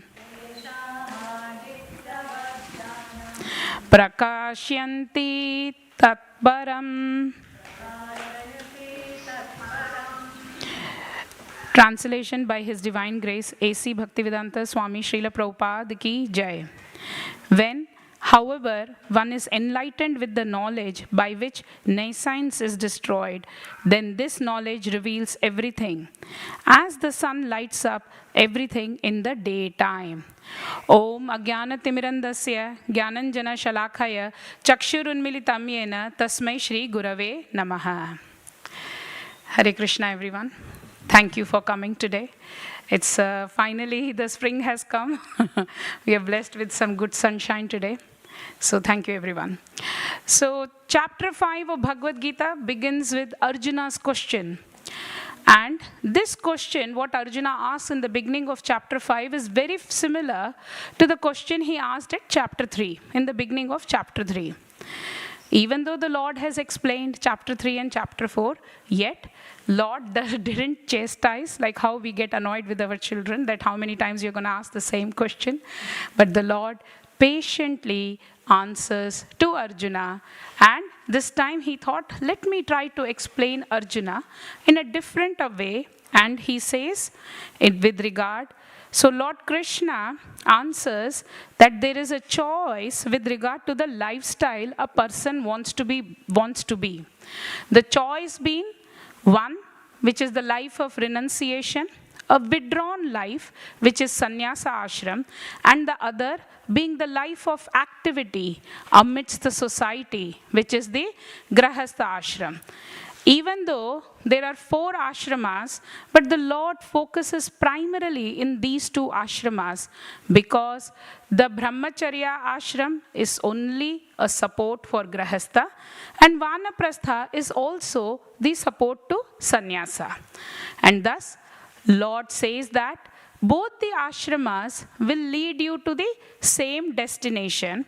So therefore, the Lord suggests that sannyasa ashrama is not for every person.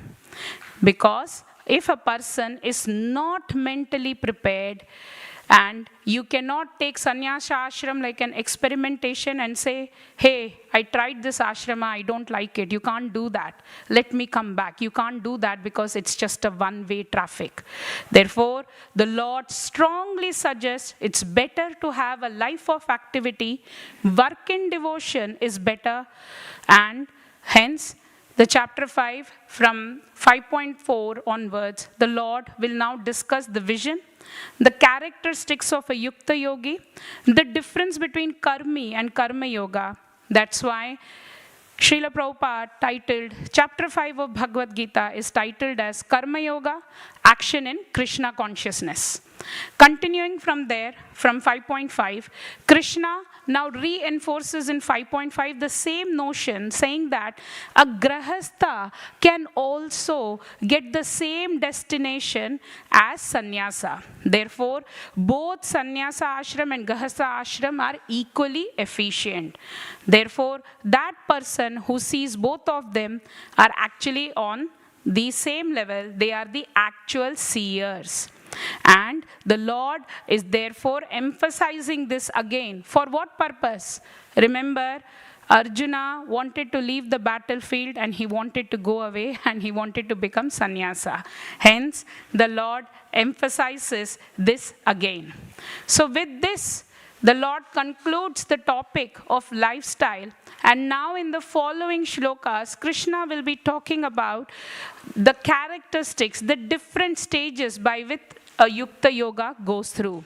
Bhagavad Gita 5.7, one of the very important verses of Bhagavad Gita, it goes like this: Yoga yukto vishuddhatma vijitatma jitendriya sarva bhutatma bhutatma kurvanapi na lipyate.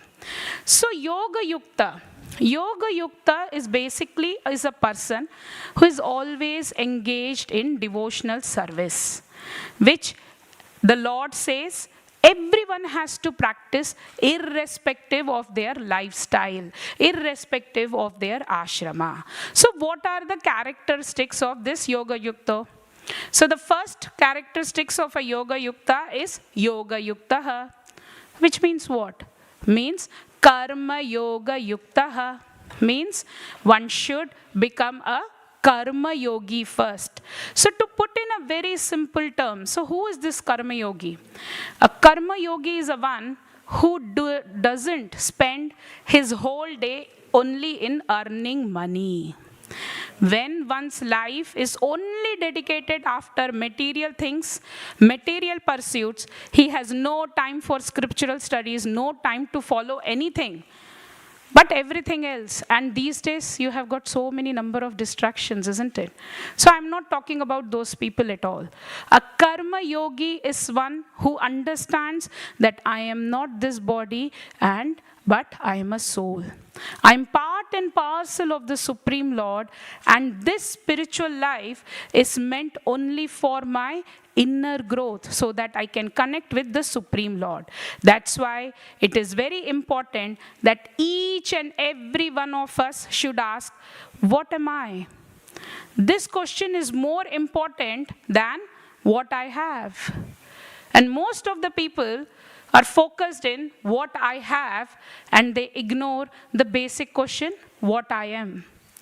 And this karma yogi, from yoga yukta, he becomes vishuddhatma. Vishuddhatma means a purer soul. A pure soul, a purified soul, where the proper understanding of Krishna consciousness is there. Such a person cannot think any living being is separate from Krishna. He sees each and every one of you as a part and parcel of Krishna.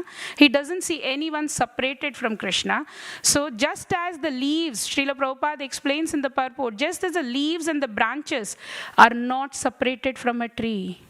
In Srimad Bhagavatam, actually, there is a beautiful verse describing this. It goes like this: Yatha taror moola nisachanena tripyanti tat skanda bhujopashakha pranopaharascha yathendriyanam tathai sarvaharam achyuteja. So, yatha, just, taro means tree. Moola, mool means the root cause, the root. Nishechanena means watering. So just as you water the roots of a tree, what happens when you water the roots of the tree? Tripyanti tat skanda bhaja upashakha. Tripyanti, tript means what? Satisfaction. Even there is a Hindi word, tript hona, tripti, means satisfied. What gets satisfied? The tree's skandha means trunk. The tree's bhuja means shakha, the branches. Upashakas, the twigs. Even the twigs gets nourishment just by pouring the water to the roots of the tree. Similarly, just you supply the food to the stomach, it enlivens every limbs of your body, isn't it? You're not feeding separately your hand, you're not separately feeding your eyes or legs. You just feed your stomach and the whole body is nourished. Tathaiva sarvaharam achyuteja. Achyuta is our Supreme Lord. Similarly, worshipping, just by worshipping our Supreme Lord Krishna, automatically satisfied the whole demigods who are also part and parcel of the Supreme Lord. So this person, Yukta Yoga, he depends less and less on the external factors, and he is only dependent on who? Krishna. When you become completely dependent on Krishna, what happens? Sarvopadhi vinirmukta tat paratvena nirmalam rishikena rishikesha sevanam bhaktir uchyate. Parattvena. Tat Paratvena means just by sole purpose of serving the Supreme Lord. When you have the sole purpose, what happens? When you perform bhakti, when you perform devotional services with all your senses to the Lord, two things happen. The shloka says two things happens. What? One is Sarva Upadhi Vinirmuktam, means what? One is freed from all kind of material designation. The second thing which happens is nirmala. Mala means dirt, impurity. Nirmala means someone who is very pure, who is purified. So he is purified. And Prabhupada translates in the translation the word meaning of nirmalam. He also goes to the extent saying not only impure, it uncontaminated by dry mental speculation or any desire for material gains or reward. And this person has understood what? Rishikena Rishikesha Sevanam Bhaktir Uchyate. Rishikena, with these purified senses, Rishikesha, who is Krishna's one of the name is also called Rishikesha. Rishikesha means master of all senses. When you serve with your purified senses to the master of the senses, Sevanam, devotional service, that is called bhakti. That is called bhakti. So this yoga yuktaha is a person who is engaged in bhakti. He is Vishuddha Atma because just by performing bhakti, devotional service, giving priority to the spiritual growth, self-reflection. So if I have to explain in simpler terms, this person dedicates his very life as an offering to the Supreme Lord. And accepting, not only offering yourself, but also accepting every every experiences you go through, good, bad, whatever, as a Krishna prasadam, as a prasadam of the Lord. And such a person is a yoga yukto because he gets what? He gets vairagyam. Srila Prabhupada often says, you don't need any qualification. You just come to the temple, perform bhakti, perform devotional service. Just by performing that, you get two. There are two byproducts. One is jnana, you get the knowledge, and second, you get vairagyam. What is this vairagyam? You get detachment. So raga is attachment and vairagyam is detachment. And Vishuddhatma, he gets vairagyam, he becomes purified. So hence he becomes Vishuddhatma. So this practice changes your personality. So what I am becomes different. While the society is going to measure your success in terms of your possession and position. Let me repeat this sentence. While the society is going to measure your success with the position and position, whereas our scriptures, Bhagavad Gita and the teachings of Lord Krishna measures the success, your success, as your personal transformation in the path of bhakti, in your sadhana of devotional service. And even though the society may not see this as a success, but the transformation, this transformation is one of the true successes as per our scriptures. Vishuddhatma means a pure soul. He is free from any kind of unhealthy thinking. What are the unhealthy thinking? Kama, Krodha, Lobha, Moha, Mada, Matsarya. He is free from all this. And he becomes Vijitatma. Vijitatma means one who is extremely self-controlled. And Jitendriyaha. You know, we have actor Jitendra. Jitendriyaha means what? One who has Jeet means what? Winning. Indriya means your senses. One who has mastered your senses. So this Yoga Yuktaha, he is not only self-controlled, he has mastered his senses, and hence he become Sarva Bhutatma Bhutatma, means one who is dear to everyone, because he doesn't envy anyone. He doesn't need anything because he is fully satisfied from within. He has Krishna within himself. He is fully satisfied. Hence he becomes dear to everyone, and everyone is dear to him. He is so compassionate to everyone. So a Vaishnava's definition is, as per our scriptures, is Vaishnava is one who is para dukkha dukhi. He is distressed in other people's distressing, suffering moments. A pure Vaishnava is distressed. So such a man, Krishna says, is never entangled. He is not bound. Kurvan api na lipyate. Look, how beautiful is this? So Krishna says, continuing, Krishna says, this person, he becomes the knower of truth. And Krishna calls that person as Tattvavit. Although he always knows that only material senses are interacting with their objects, and he is aloof from them. So how? Because we all know actions entangles us. Because of what? Because of this Deha Abhimana. Deha means this body. Abhiman, we are very proud of what? Our body. Yeah? And if you see these days, everyone is behind hairstyles, this hairstyle, that hairstyle. But I'm just saying, Deha Abhimana. How much money and effort is spent in maintaining this body, you don't realize, even though how much money, effort you spend, your body is going to go. Yeah?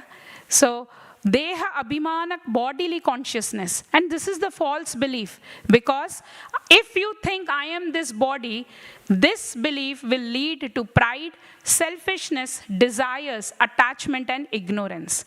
But the moment this Deha Abhimana is gone, and you realize that you are the part and parcel of Krishna, and your constitutional position is that you are going to be eternally serving the Supreme Lord, then any action you perform will be devotional service. Therefore, his action continues to be normal action. So what are his action? So he is also Pashyan, Shrinvan, Sprishan, Jigran, Ashnan. Pashyan means he sees. Shravan means he hears. Sprishan means touching. Jigran means smelling, Ashnan means eating. So these are the 5 Jnanendriya karma. And similarly, he also allows his karmendriyas to function. What are they? Swapan, Swashan, Pralapan, Visrajan, Grinnan, Unmishan and Nimishan. So Swapan means dreaming, Swashan means breathing, Pralapan means talking, Visrajan means excreting, Grinnan means taking, Unmishan and Nimishan means even opening and closing the eyes. So all these actions will continue. There will be no change in the actions. Everything will be same. So basically, when you get this yukta, when you become a yukta yoga, when you start becoming, practicing your devotional service, you become what? Vishuddhatma. So when you become Vishuddhatma, there is an internal transformation. But he does all the same things as an ordinary person do. Because we all have a notion. What notion we have? That when there is something new you are doing, there should be, if there is a transformation is there, it should show seen outside as well, isn't it? Like even in chapter 2, Arjuna asks, Sthita Pragyasya kya bhasha? So the moment you come to the Sthita Pragya stage, Arjuna asks, what language does he speak? Actually, he doesn't speak any unusual language. His language is going to be same. And that's the same thing Krishna is trying to explain here. He may see just like you see. He's not going to go away in secluded place and start meditating. Nothing like that. Because his transformation is internal. And every one of us, we have some kind of expectation or some funny notion we will have that this person should, because he started practicing this, there has to be some change. So the Lord is saying, he may look same, the change which is there, which is internal and not external. So a yoga yukta who practices devotional service, he becomes tattvavid, he starts seeing everything in relation to Krishna. His actions may be seen normal. Only there is a radical attitudinal change towards his life situation, and because of this attitudinal change, there is a change in responses as well. Because this person understands my body is made of matter and this world is also made of matter, and they both will be interacting, but I am aloof. And when I am saying I am aloof means what? I means I'm talking about the superior I, which is I am the soul, and I'm not here talking about the inferior I, which most of us identify as ourselves as body. So a karma alone is action. Karma plus yoga will only make it into karma yoga. So when a duty is performed as dedication to the Supreme Lord, when I dedicate to the Lord, what I do with sincerity, with wholeheartedness, with properly, then my attitude towards the result is also what? It is surrendering to the Supreme Lord. So Arjuna, dedicate all your actions to me and give up all your concerns over the future. Just give up. Don't be constantly worrying about the future. So what will happen when you start doing this? So Krishna says, Sana papena lipyate. He will not be affected by any kind of papa. Papa means sin. Papam means sin. Therefore, his life will be like what? Krishna says, Padma Patra iva ambhasa.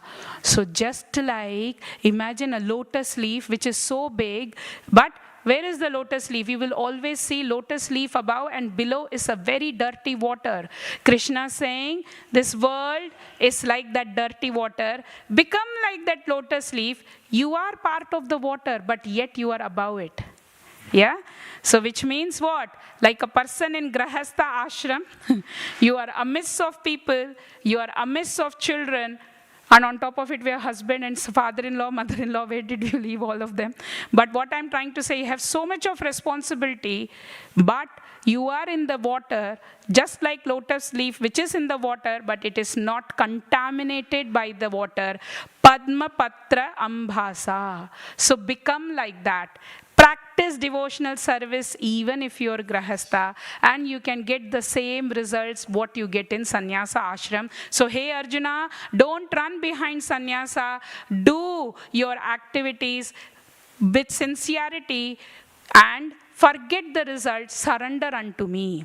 So this karma yogi, he also acts with his mind, manasa, kayena, body, and buddhya, intelligence, without attachment, only for the purification of atma shuddhaya.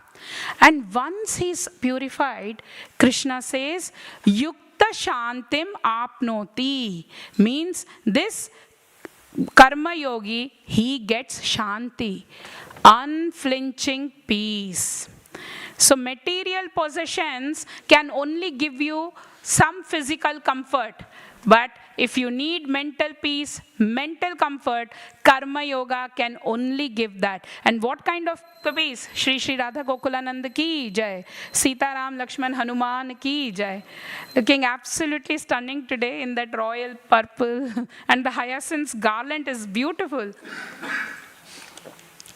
So what kind of peace? Krishna is saying it is naishtikam shanti, which is born out of the commitment towards the karma yoga. And what is the mechanism? He says, karma phala tyaktva. He simply drops the concern for karma phalam. Means he simply is not bothered about the result of an activity. There is no anxiety, and he just offers the result to the Supreme Lord. Whereas an ayuktaha, opposite of yuktaha, is the one who has lot of pessimism, his lot of anxiety about future. So what happens? Phale sakto, all the time he is only maintaining in precautioning. He does not know that the life is a series of ups and downs, and it is full of risks. Even, crossing the road, it can be a risk. That's why Srila Prabhupada always said that this material world is padam padam yat vipadam na tesham. Dangerous in every step. This material world is every step there is a danger.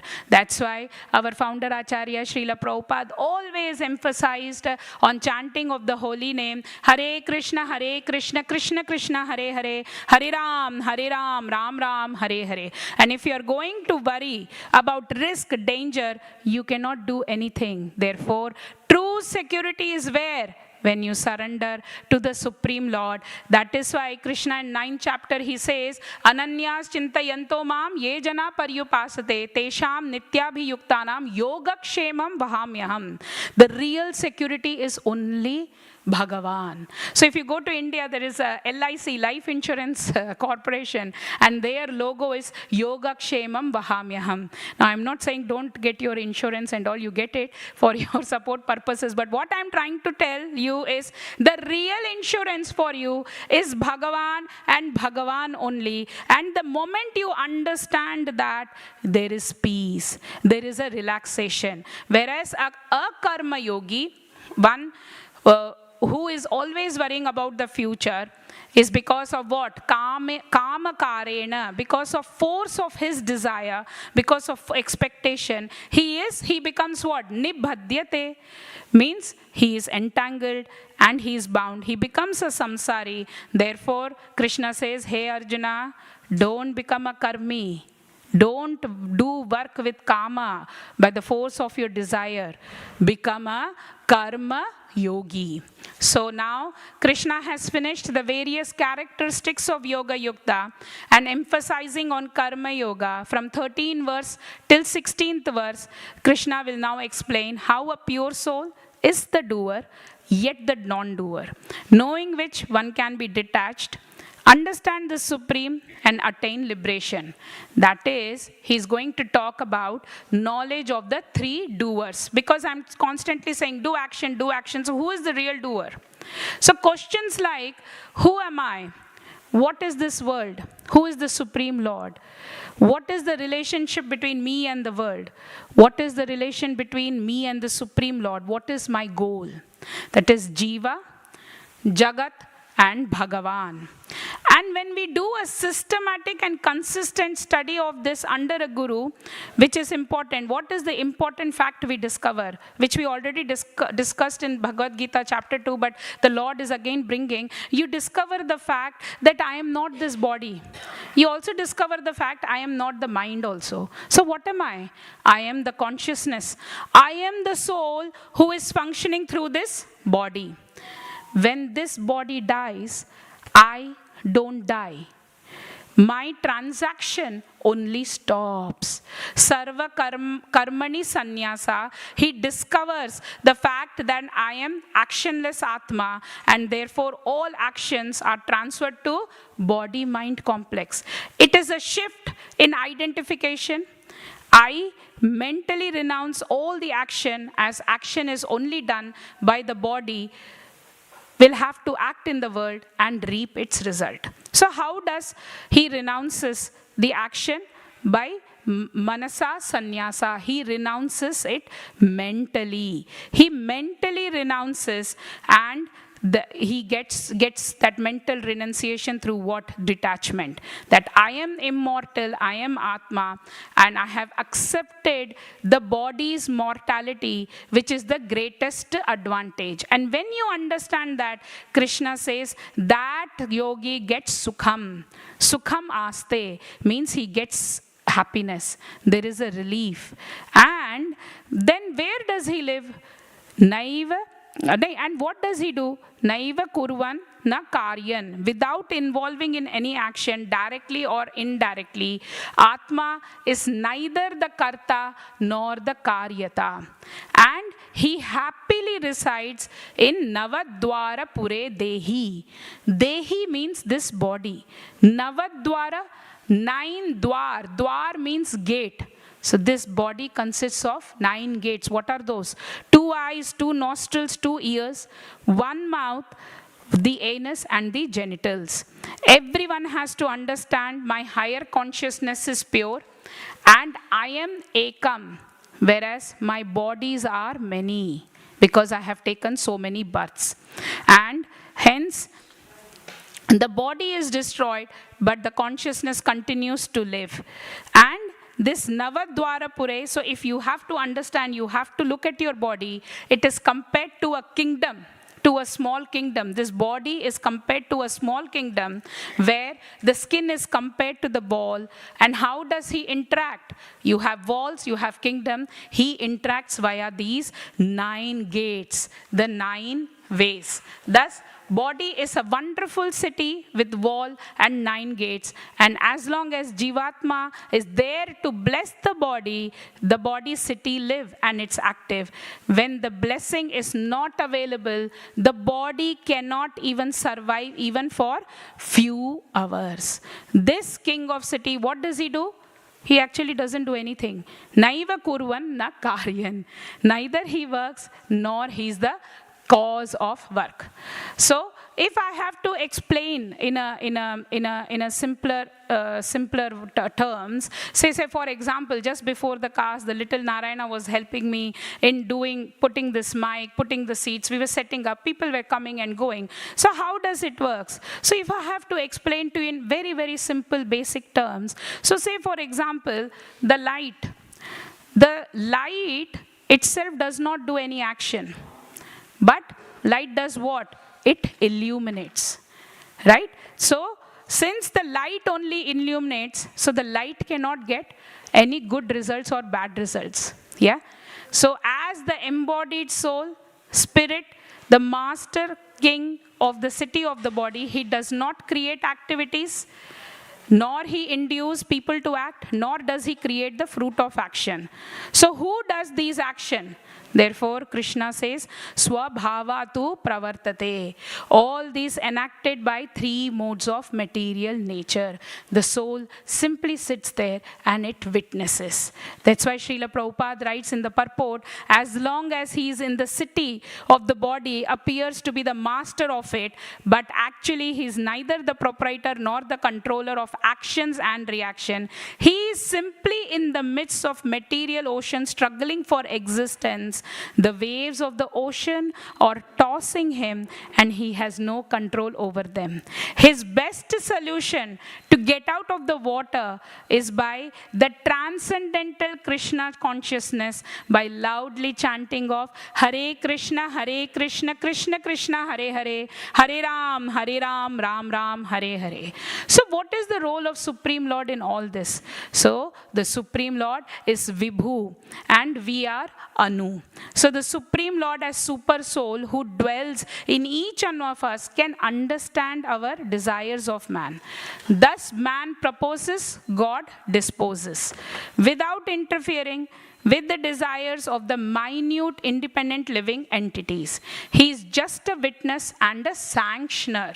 So the super soul, the Supreme Lord who dwells within us as super soul, he is not only the witness, he is also the sanctioner. And in this verse, the Krishna, the second half, he gives the diagnosis of for our samsara roga, the disease of material existence is because of our ignorance. Jantavaha muyanti. Jantavaha, janta, Bharti, not Bharatiya Janata Party, but Janta. Janta means people. Muyanti. They are deluded. Why? Because of ignorance. And what is the biggest ignorance?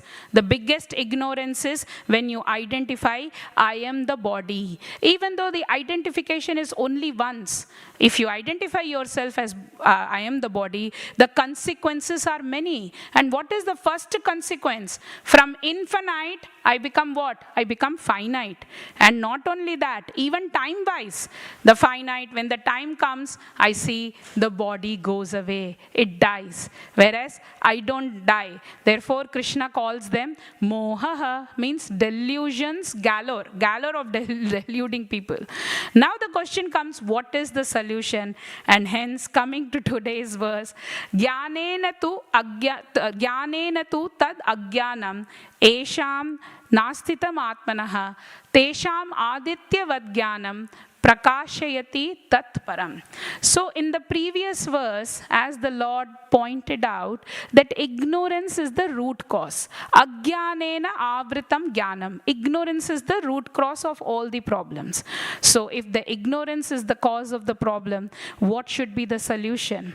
So ignorance should be removed. So say for example, when you get a stomach upset and you go to the doctor and they say it is caused by a bacteria, in order to cure the stomach upset, they prescribe you what? Antibiotics. So if the ignorance is the bacteria, then we need to find the antibiotic to destroy this bacteria. And Krishna says only jnanam is that antibiotic. Ignorance can be removed. And that's why Krishna says jnanena tu tad ajnanam nashidam. Knowledge alone destroys that ignorance. Now, the question comes, which knowledge? Any knowledge can destroy the ignorance. A particular knowledge can only destroy a particular ignorance, right? For example, if you are studying physics, it will not solve your chemistry problems, will it? Physics knowledge will only destroy physics ignorance. Similarly, chemistry's problems knowledge will only solve the chemistry's ignorance. So none other than, in order to destroy our self-ignorance, no matter how much big qualifications you have, you may be PhD or anything, Srila Prabhupada writes, perfect knowledge is only achieved when you surrender to Krishna. Bahunam janmanam ante jnanvan prapadyante. After passing many births, only the one who gets the perfect knowledge surrenders unto Krishna. So now the question may come, how to get this knowledge? And we had already explained it length in the 4th chapter. Tadvidhi pranipatena pariprashnena sevaya upadekshanti te jnanam jnaninasnat tattva darshinaha. The method of knowledge is a systematic, consistent study of scriptures under the guidance of a guru. So what will this knowledge do? Once you do that, what will this knowledge do? Tesham, for those people, jnanam tat param prakashyati. So the knowledge will really reveal the higher self for themselves, their constitutional position that they are the eternal servitors of the Supreme Lord. And the Lord says, just as the sun rises and the whole place becomes so bright. Say for example, you are walking through the road, there are manholes, there are potholes. If there is no light, you may fall, right? Just like similarly, because of my inner darkness, my ignorance, I am falling everywhere during my life's journey. Therefore, the whole road is lit up by what? The sun-like knowledge which lights up everything. The knowledge gives you the enlightenment, it illuminates you within, and it stops you from falling down in this material world. In this regard, Gaura Purnima just went. I just wanted to sing some Gaura bhajans, which I felt was very apt for today's topic. So it starts like this. So it's a little bit different bhajans I'm going to sing. So first one goes like this. Kali kukura kada yadi chao re Kali yuga pavana Kali bhaya nashana Shri Sachinandana gao he Kali yuga pavana Kali mala nashana Shri Sachinandana gao he. So basically this Kali yuga is like dog. It's always barking. Like Maya Devi is so strong. So when I came to this country, the first shop what I saw was that time it used to be, William Hill used to be everywhere. And out of curiosity, I actually went in. And I just to find out that it is a betting shop. So gambling was legal. I didn't realize until then. So everywhere. So this Kali Yuga has so many influences. Like Las Vegas in America, a whole city is actually there, which supports only casinos and gambling and nightlife. So I'm just saying, so this Kali Yuga has what kind of personality? It has got dog-like personality. Kukura means dog. It is dog-like personality. Now, a dog, what does it do? It always barks. So it will bark towards the sun, it will bark towards the normal people also. But the people who are having the sun-like knowledge, they will not fall for the barking of the dog, whereas people who are weak-minded, they will fall into the mayas, this Kali Yugas, so many things, attraction, he will fall into. Hence, who is our savior? Kali Yuga Pavana. Pavana, who is that Pavana? Who? Kali Bhaya Nashana, who protects you from all the bhayas of the Kali in this age of quarrel.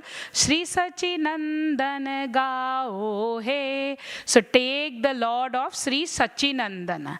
So who is this Sri Sachinandana? So Shri Krishna Chaitanya Prabhu Doya karo more Tom bina ke dayalu jagat samsare. So this Chaitanya Mahaprabhu is Sachisuta. And who is he? He is the most merciful Lord. He is so merciful. He is merciful in all the three worlds, that he will even accept the most sinner and he will help you to cross this samsara. Patita pavana hetu tava avatara mosama patita prabhu na paibe ara. So your incarnation, your avatara, your incarnation is Patita Pavan. It is there to reclaim the conditioned fallen souls. And in this, it's praying. Now, he is praying Narottama Das is praying, and you will find I am the most fallen. So on behalf of Narottama Das, it is we who are the most fallen soul. Therefore, you claim me first. And why? What is that this Chaitanya Mahaprabhu, Sri Sachinandan, what did he give us? The most important, what does he give us? Gai Gora Madhur Sware, Gai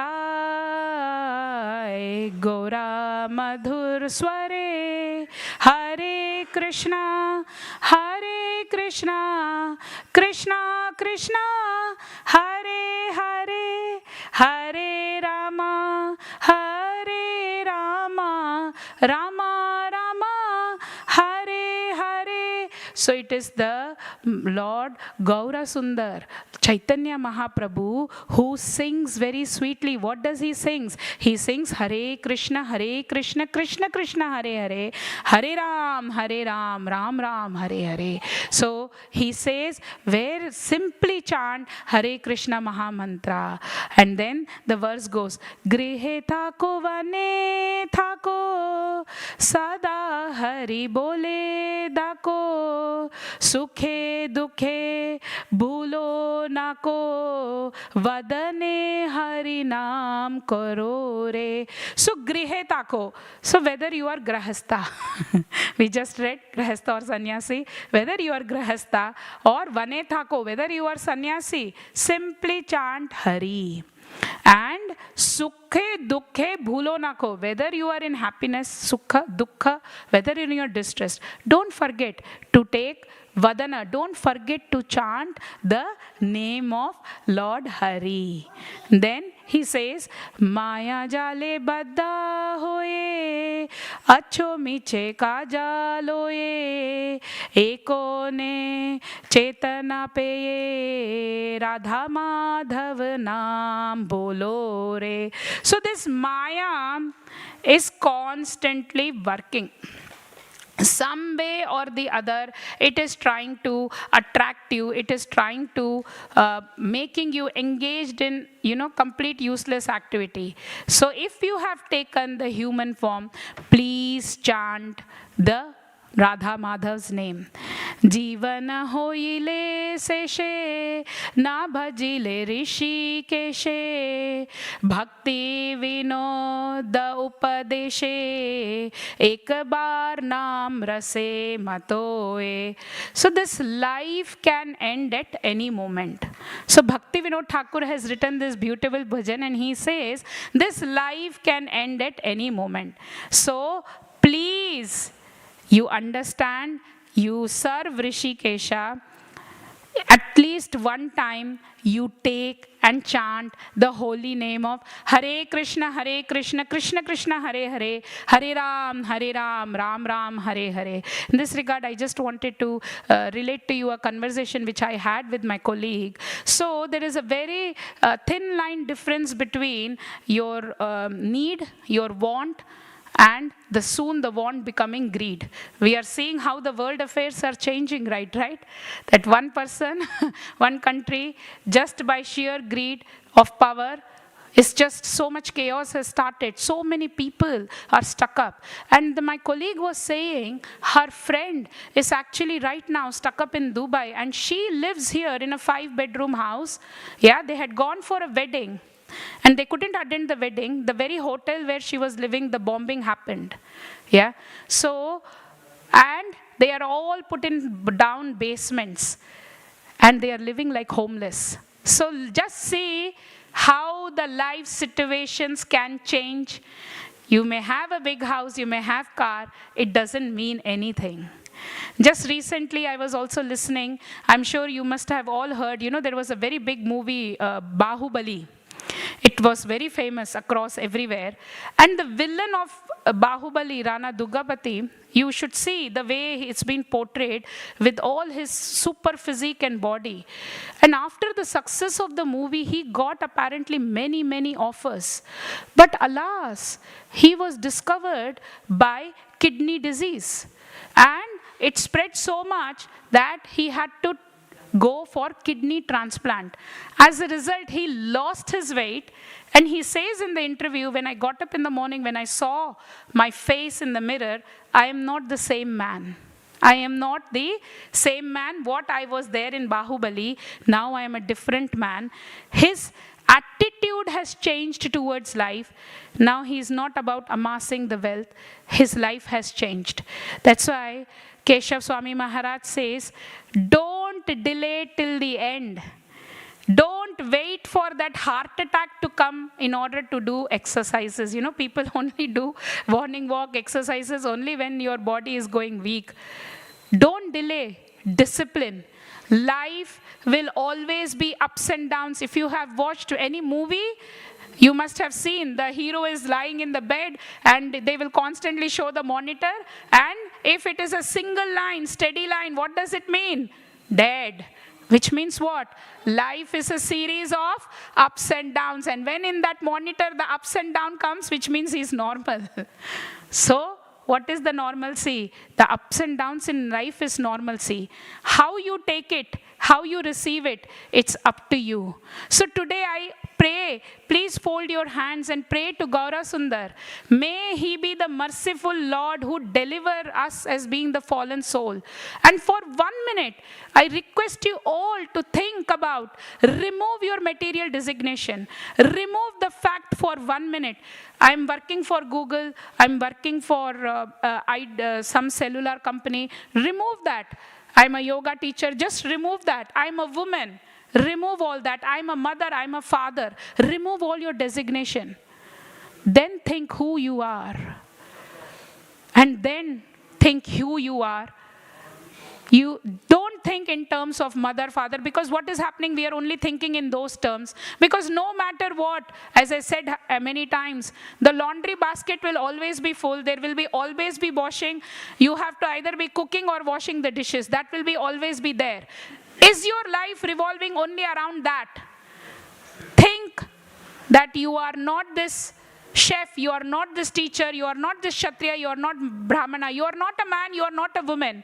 Think beyond this material designations and take this home and try to connect with Gaura Sundar, who is ready to accept even the fallen of the fallen souls into his shelter.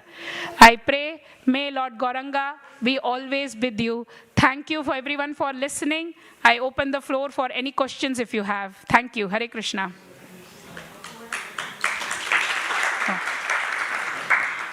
Thank you everyone for listening. Srimad Bhagavad Gita ki jai. Srila Prabhupada ki jai. Samaved Bhaktivinoda ki jai.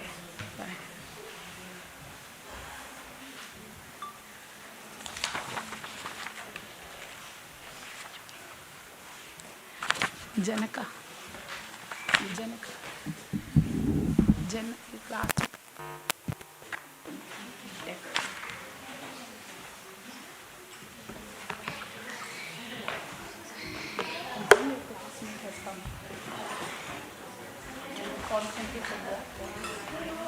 Hare Krishna. Okay, thank you for showing. Sure.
Hare Krishna.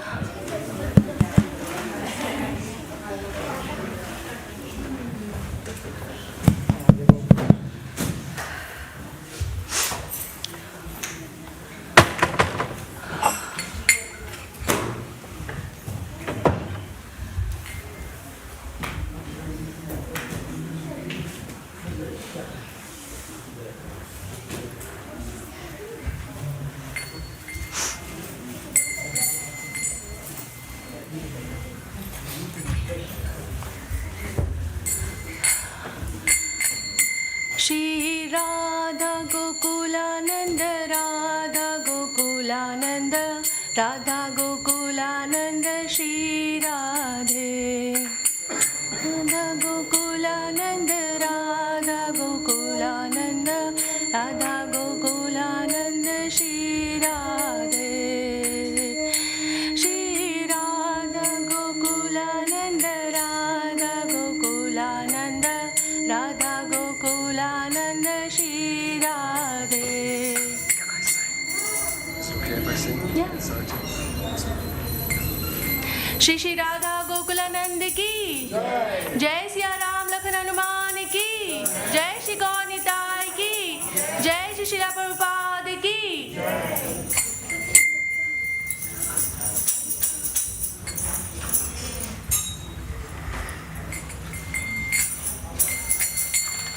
Om Vishnu Praya Krishna Krishnaya Bhutale Srimate Bhaktivedanta Swaminiti Namine Namaste Saraswati Deve Gauravani Pracharni Nirvishesha Shunyavadi Paschatadeshatarine Kiba Jaya Jaya Gaura Chanda Arati Koshobha Jaya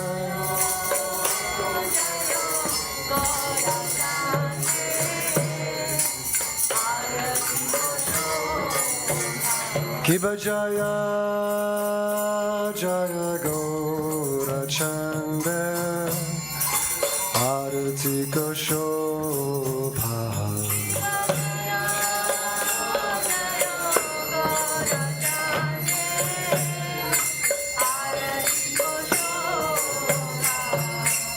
Jana Vitata Bane Jagamana Lobha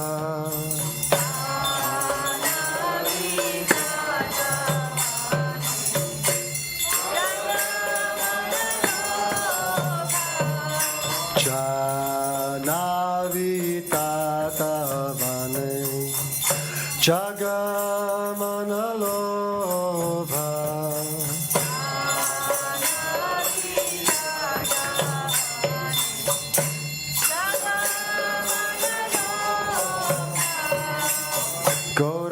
Gaurangera Rutik Shobha Jaga Janamana Lobha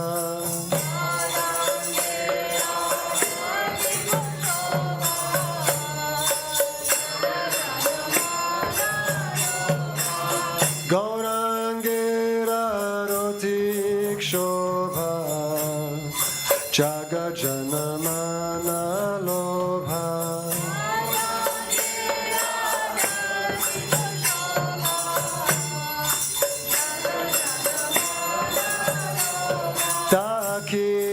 Dakine Nitai Chand Bame Gadadhara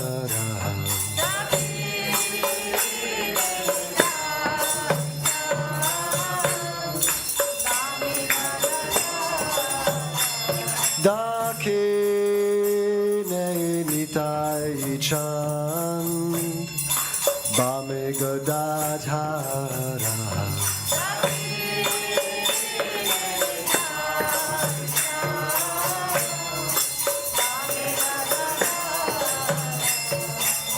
Nikate Advaita Srini Vasa Chatradara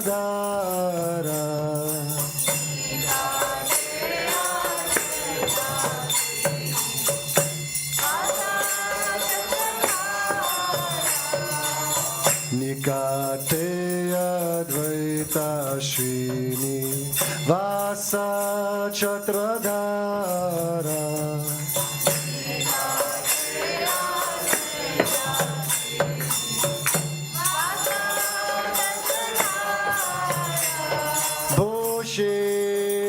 Yache Gora Chand Ratna Simhasane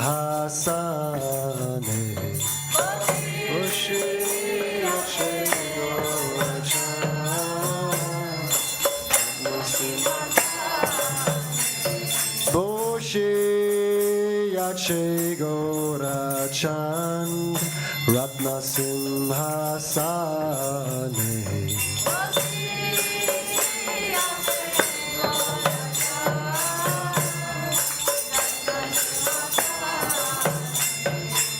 Arati Korin Brahma Adi Devagane.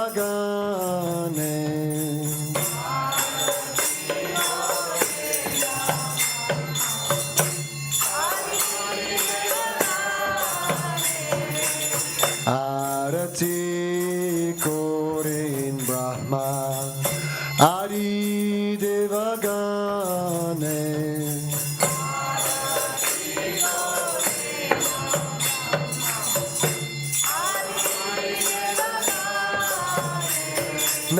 Narahari Hari Kori Chamaradulaya. Narahari Hari Kori Chamaradulaya. Narahari Hari Kori Chamaradulaya.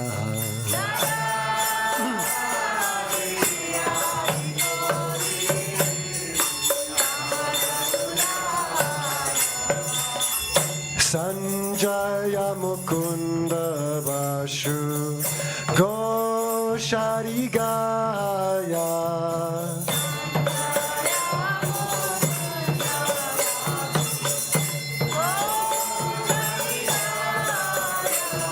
Sanjaya Mukunda Vashu Gosharigaya.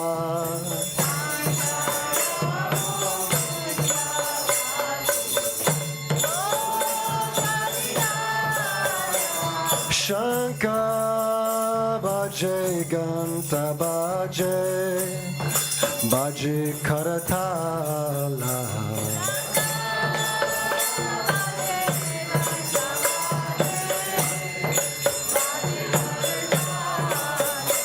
Shanka Baje Ganta Baje Baje Karatala.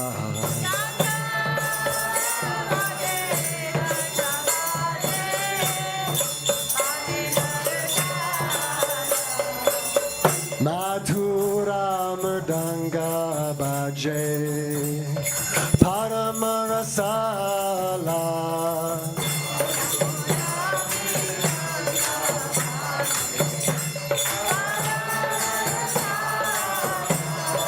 Madhura Mridanga Baje Paramarasala.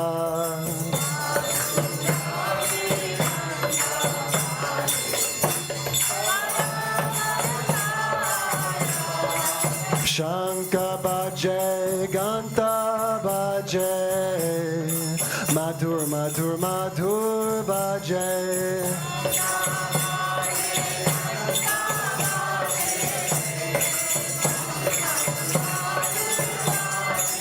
Shanka Baje Ganta Baje Madhur Madhur Madhur Baje.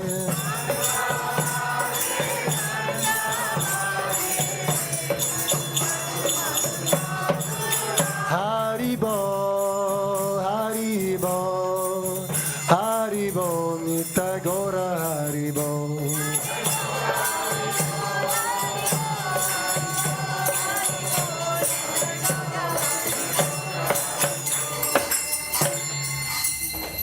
Bahu Koti Chandrajini Vadana Ujvala. Bahu Koti Chandrajini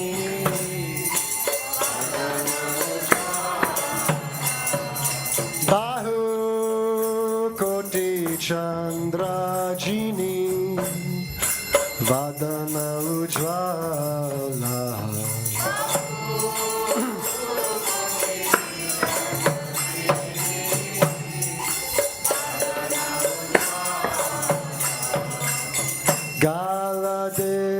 Shebanamala Kore Jalamala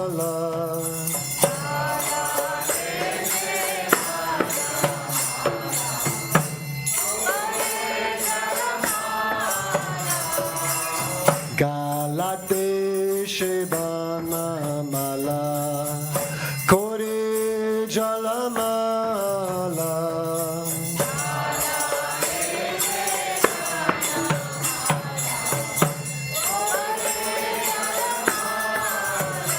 Shiva Shukanarada Preme Garagada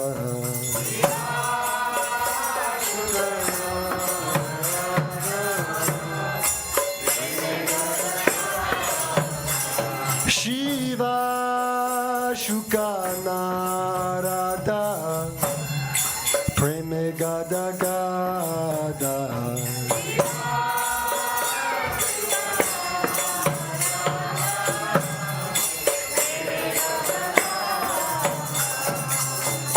Baka TV no da dekhe Gaura Sampada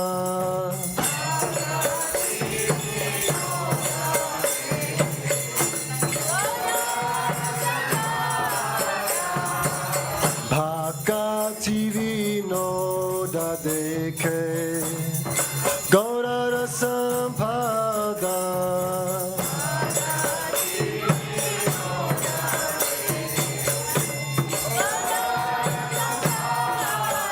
Kiva Jaya Jaya Gaura Chanda Aratika Shobha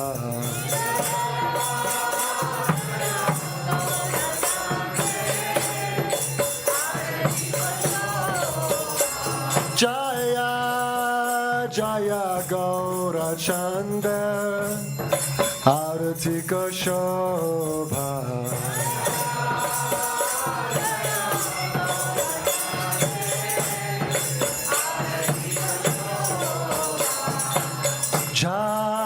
Janavita Tavane Jagamana Lobha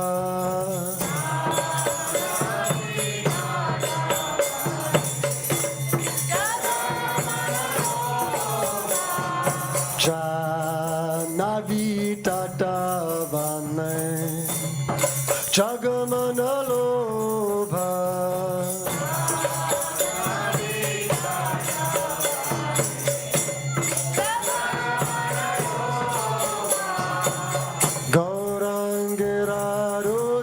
Shobha Jaga Janamana Lobha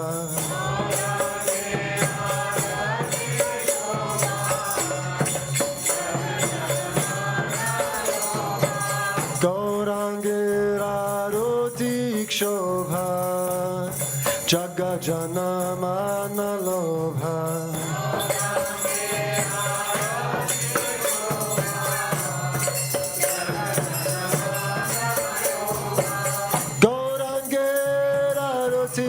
Shobha Jaga Janamana Lobha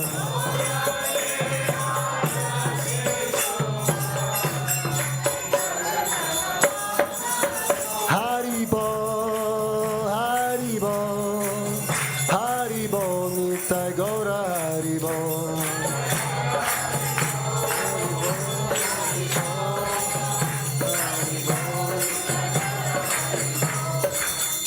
Jaya Nama Om Vishnu Padaya Krishna Prishtaya Bhutale Srimate Bhakti Vedanta Swami Niti Namine Nama Om Vishnu Padaya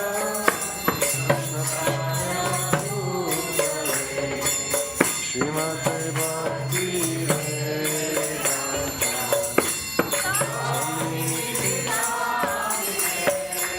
Namaste Saraswati Deve Gauravani Pracharine Nirvishesha Shunyavadi Paschatya Deshatarine Namaste Saraswati Deve Gauravani Pracharine Nirvishesha Shunyavadi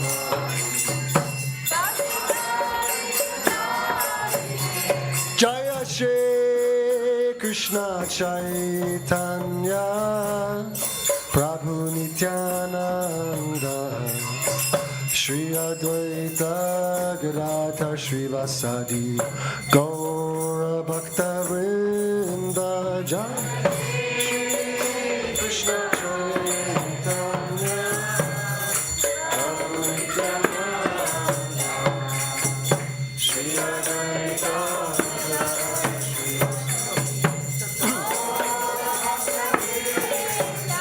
Jaya Shri Krishna Chaitanya Prabhu Nityananda Shri Advaita Gadadhar Shri Vasadi Gaura Bhakta Vrinda Jaya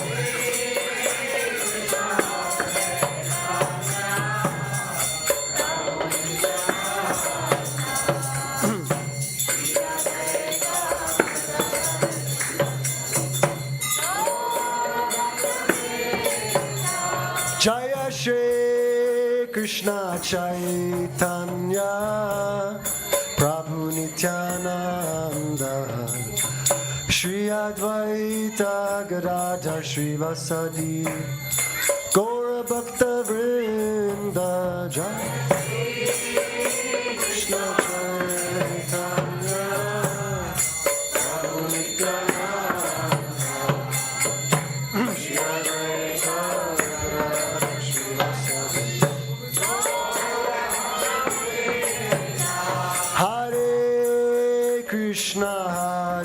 Krishna Krishna Krishna Hare Hare Hare Rama Rama Rama Hare Hare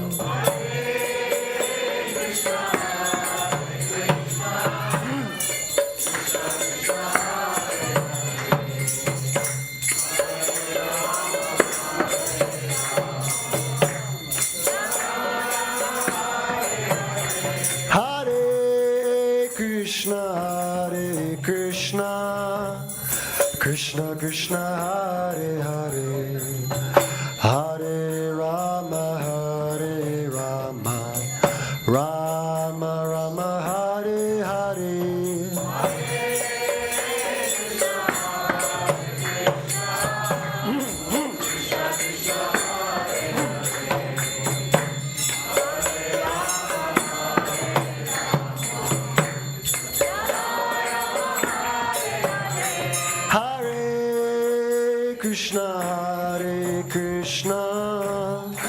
Krishna Krishna Hare Hare Hare Rama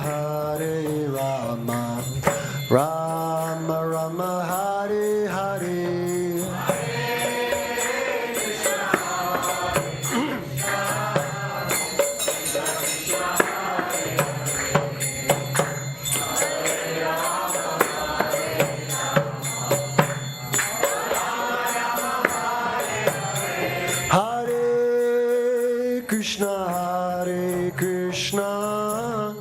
Krishna Krishna Hare Hare Hare Rama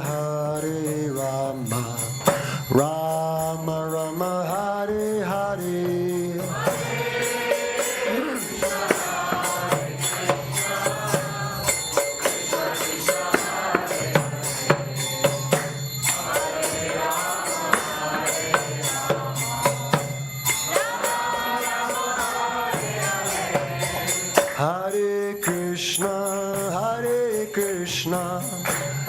Krishna Krishna Hare Hare Hare Rama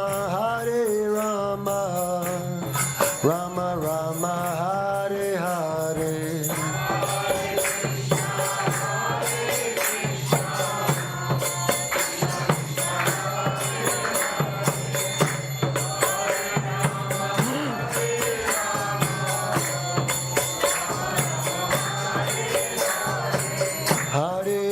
Krishna, Hare Krishna, Krishna Krishna, Hare Hare, Hare Rama, Hare Rama, Rama Rama, Hare Hare.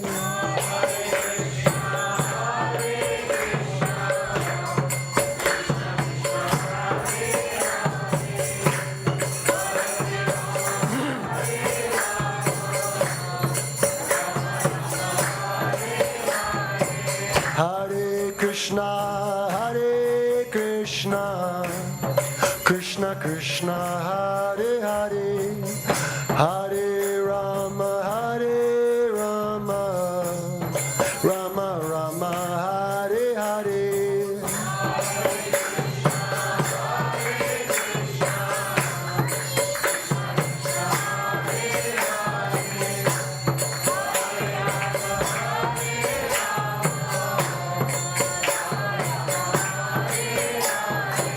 Hare Krishna, Hare Krishna, Krishna Krishna, Hare Hare, Hare Rama, Hare Rama, Rama Rama, Hare Hare.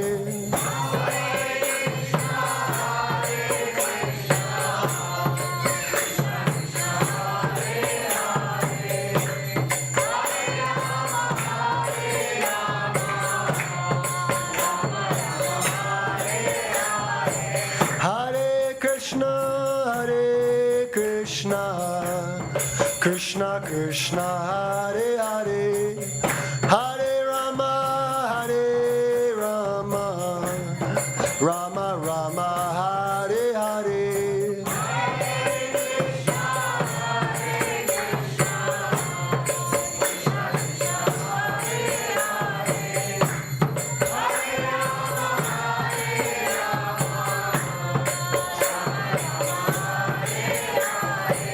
Hare Krishna, Hare Krishna, Krishna Krishna, Hare Hare, Hare Rama, Hare Rama, Rama Rama, Hare Hare.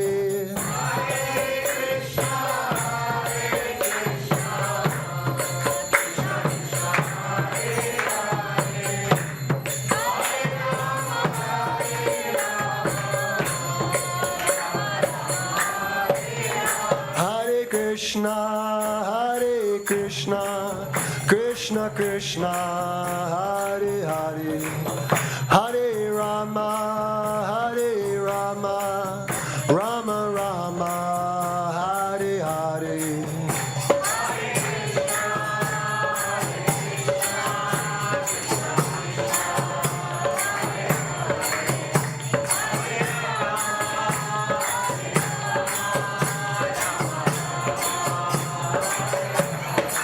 Hare Krishna, Hare Krishna, Krishna Krishna, Hare Hare, Hare Rama, Hare Rama, Rama Rama, Hare Hare.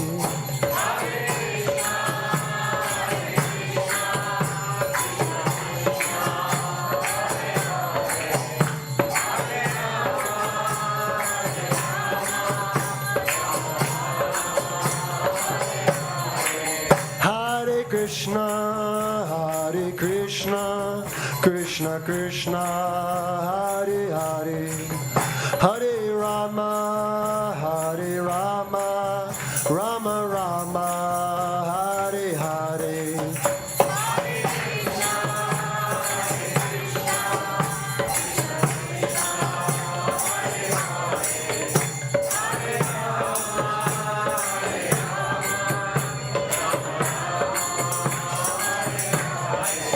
Hare Krishna, Hare Krishna, Krishna Krishna, Hare Hare, Hare Rama, Hare Rama, Rama Rama, Hare Hare.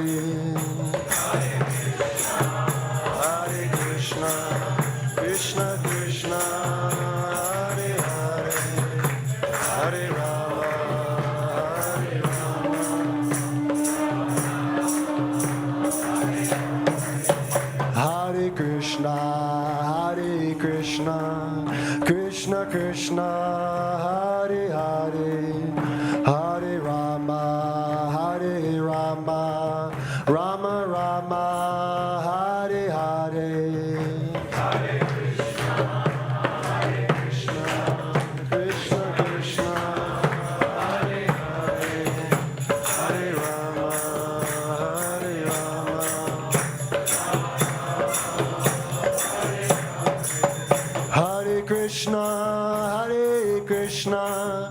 Krishna Krishna, Hare Hare, Hare Rama, Hare Rama, Rama Rama, Hare Hare.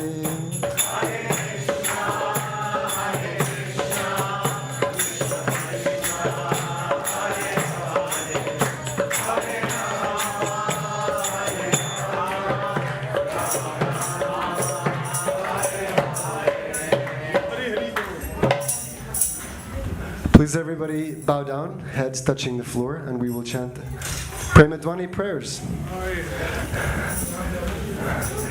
Jai Om Vishnupad Paramahamsa Parivrajak Ashto Tarasata Shri Srimad, His Divine Grace Srila Abhay Charanaravinda Bhaktivedanta Swami Srila Prabhupada Ki Jai Om Vishnupad Paramahamsa Parivrajak Ashto Tarasata Shri Srimad, His Divine Grace Srila Bhaktisiddhanta Sarasvati Goswami Maharaj Prabhupada Ki Anantakoti Vaishnava Vrinda Ki Namacharya Srila Haridas Thakur Ki Prem Se Gaho Shri Krishna Chaitanya Prabhu Nityananda Shri Advaita Gadadhar Shri Vasadi Gaur Bhakta Vrinda Ki Shri Shri Radha Krishna Gopa Gopinath Shamakund Radha Kund Giri Govardhan Ki Shri Shri Radha Gokulananda Ki Shri Shri Sitaram Lakshman Hanuman Ki Shri Shri Gauranitai Ki Shri Vrindavan Dham Ki Shri Navadvip Dham Ki Ganga Mai Ki Yamuna Mai Ki Bhakti Devi Ki Tulasi Devi Ki Samaveta Bhakta Vrinda Ki Jayanitai Gaur Premanandi Haribo. All glories to the assembled devotees. All glories to the assembled devotees. All glories to the assembled devotees. All glories unto the lotus feet of Sri Sri Guru and Gauranga. All glories to Srila Prabhupada. So please remain seated or be seated as is applicable.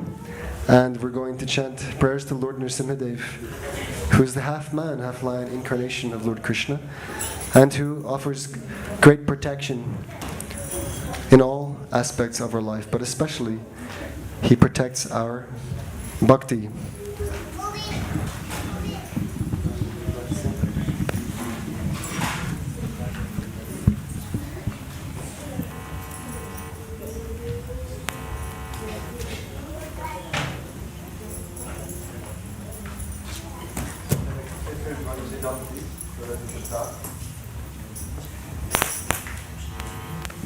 Yeah.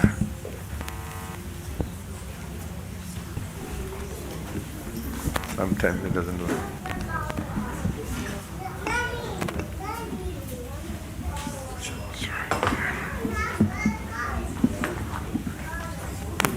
Yeah. Namaste Narasimhaya.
Narasimha Dev Jaya Narasimha Dev.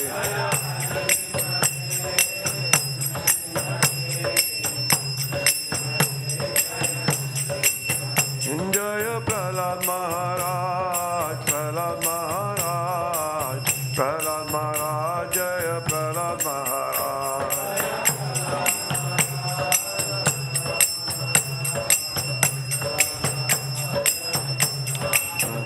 Jaya Jaya Prabhupada, Prabhupada, Prabhupada, Jaya Jaya Prabhupada.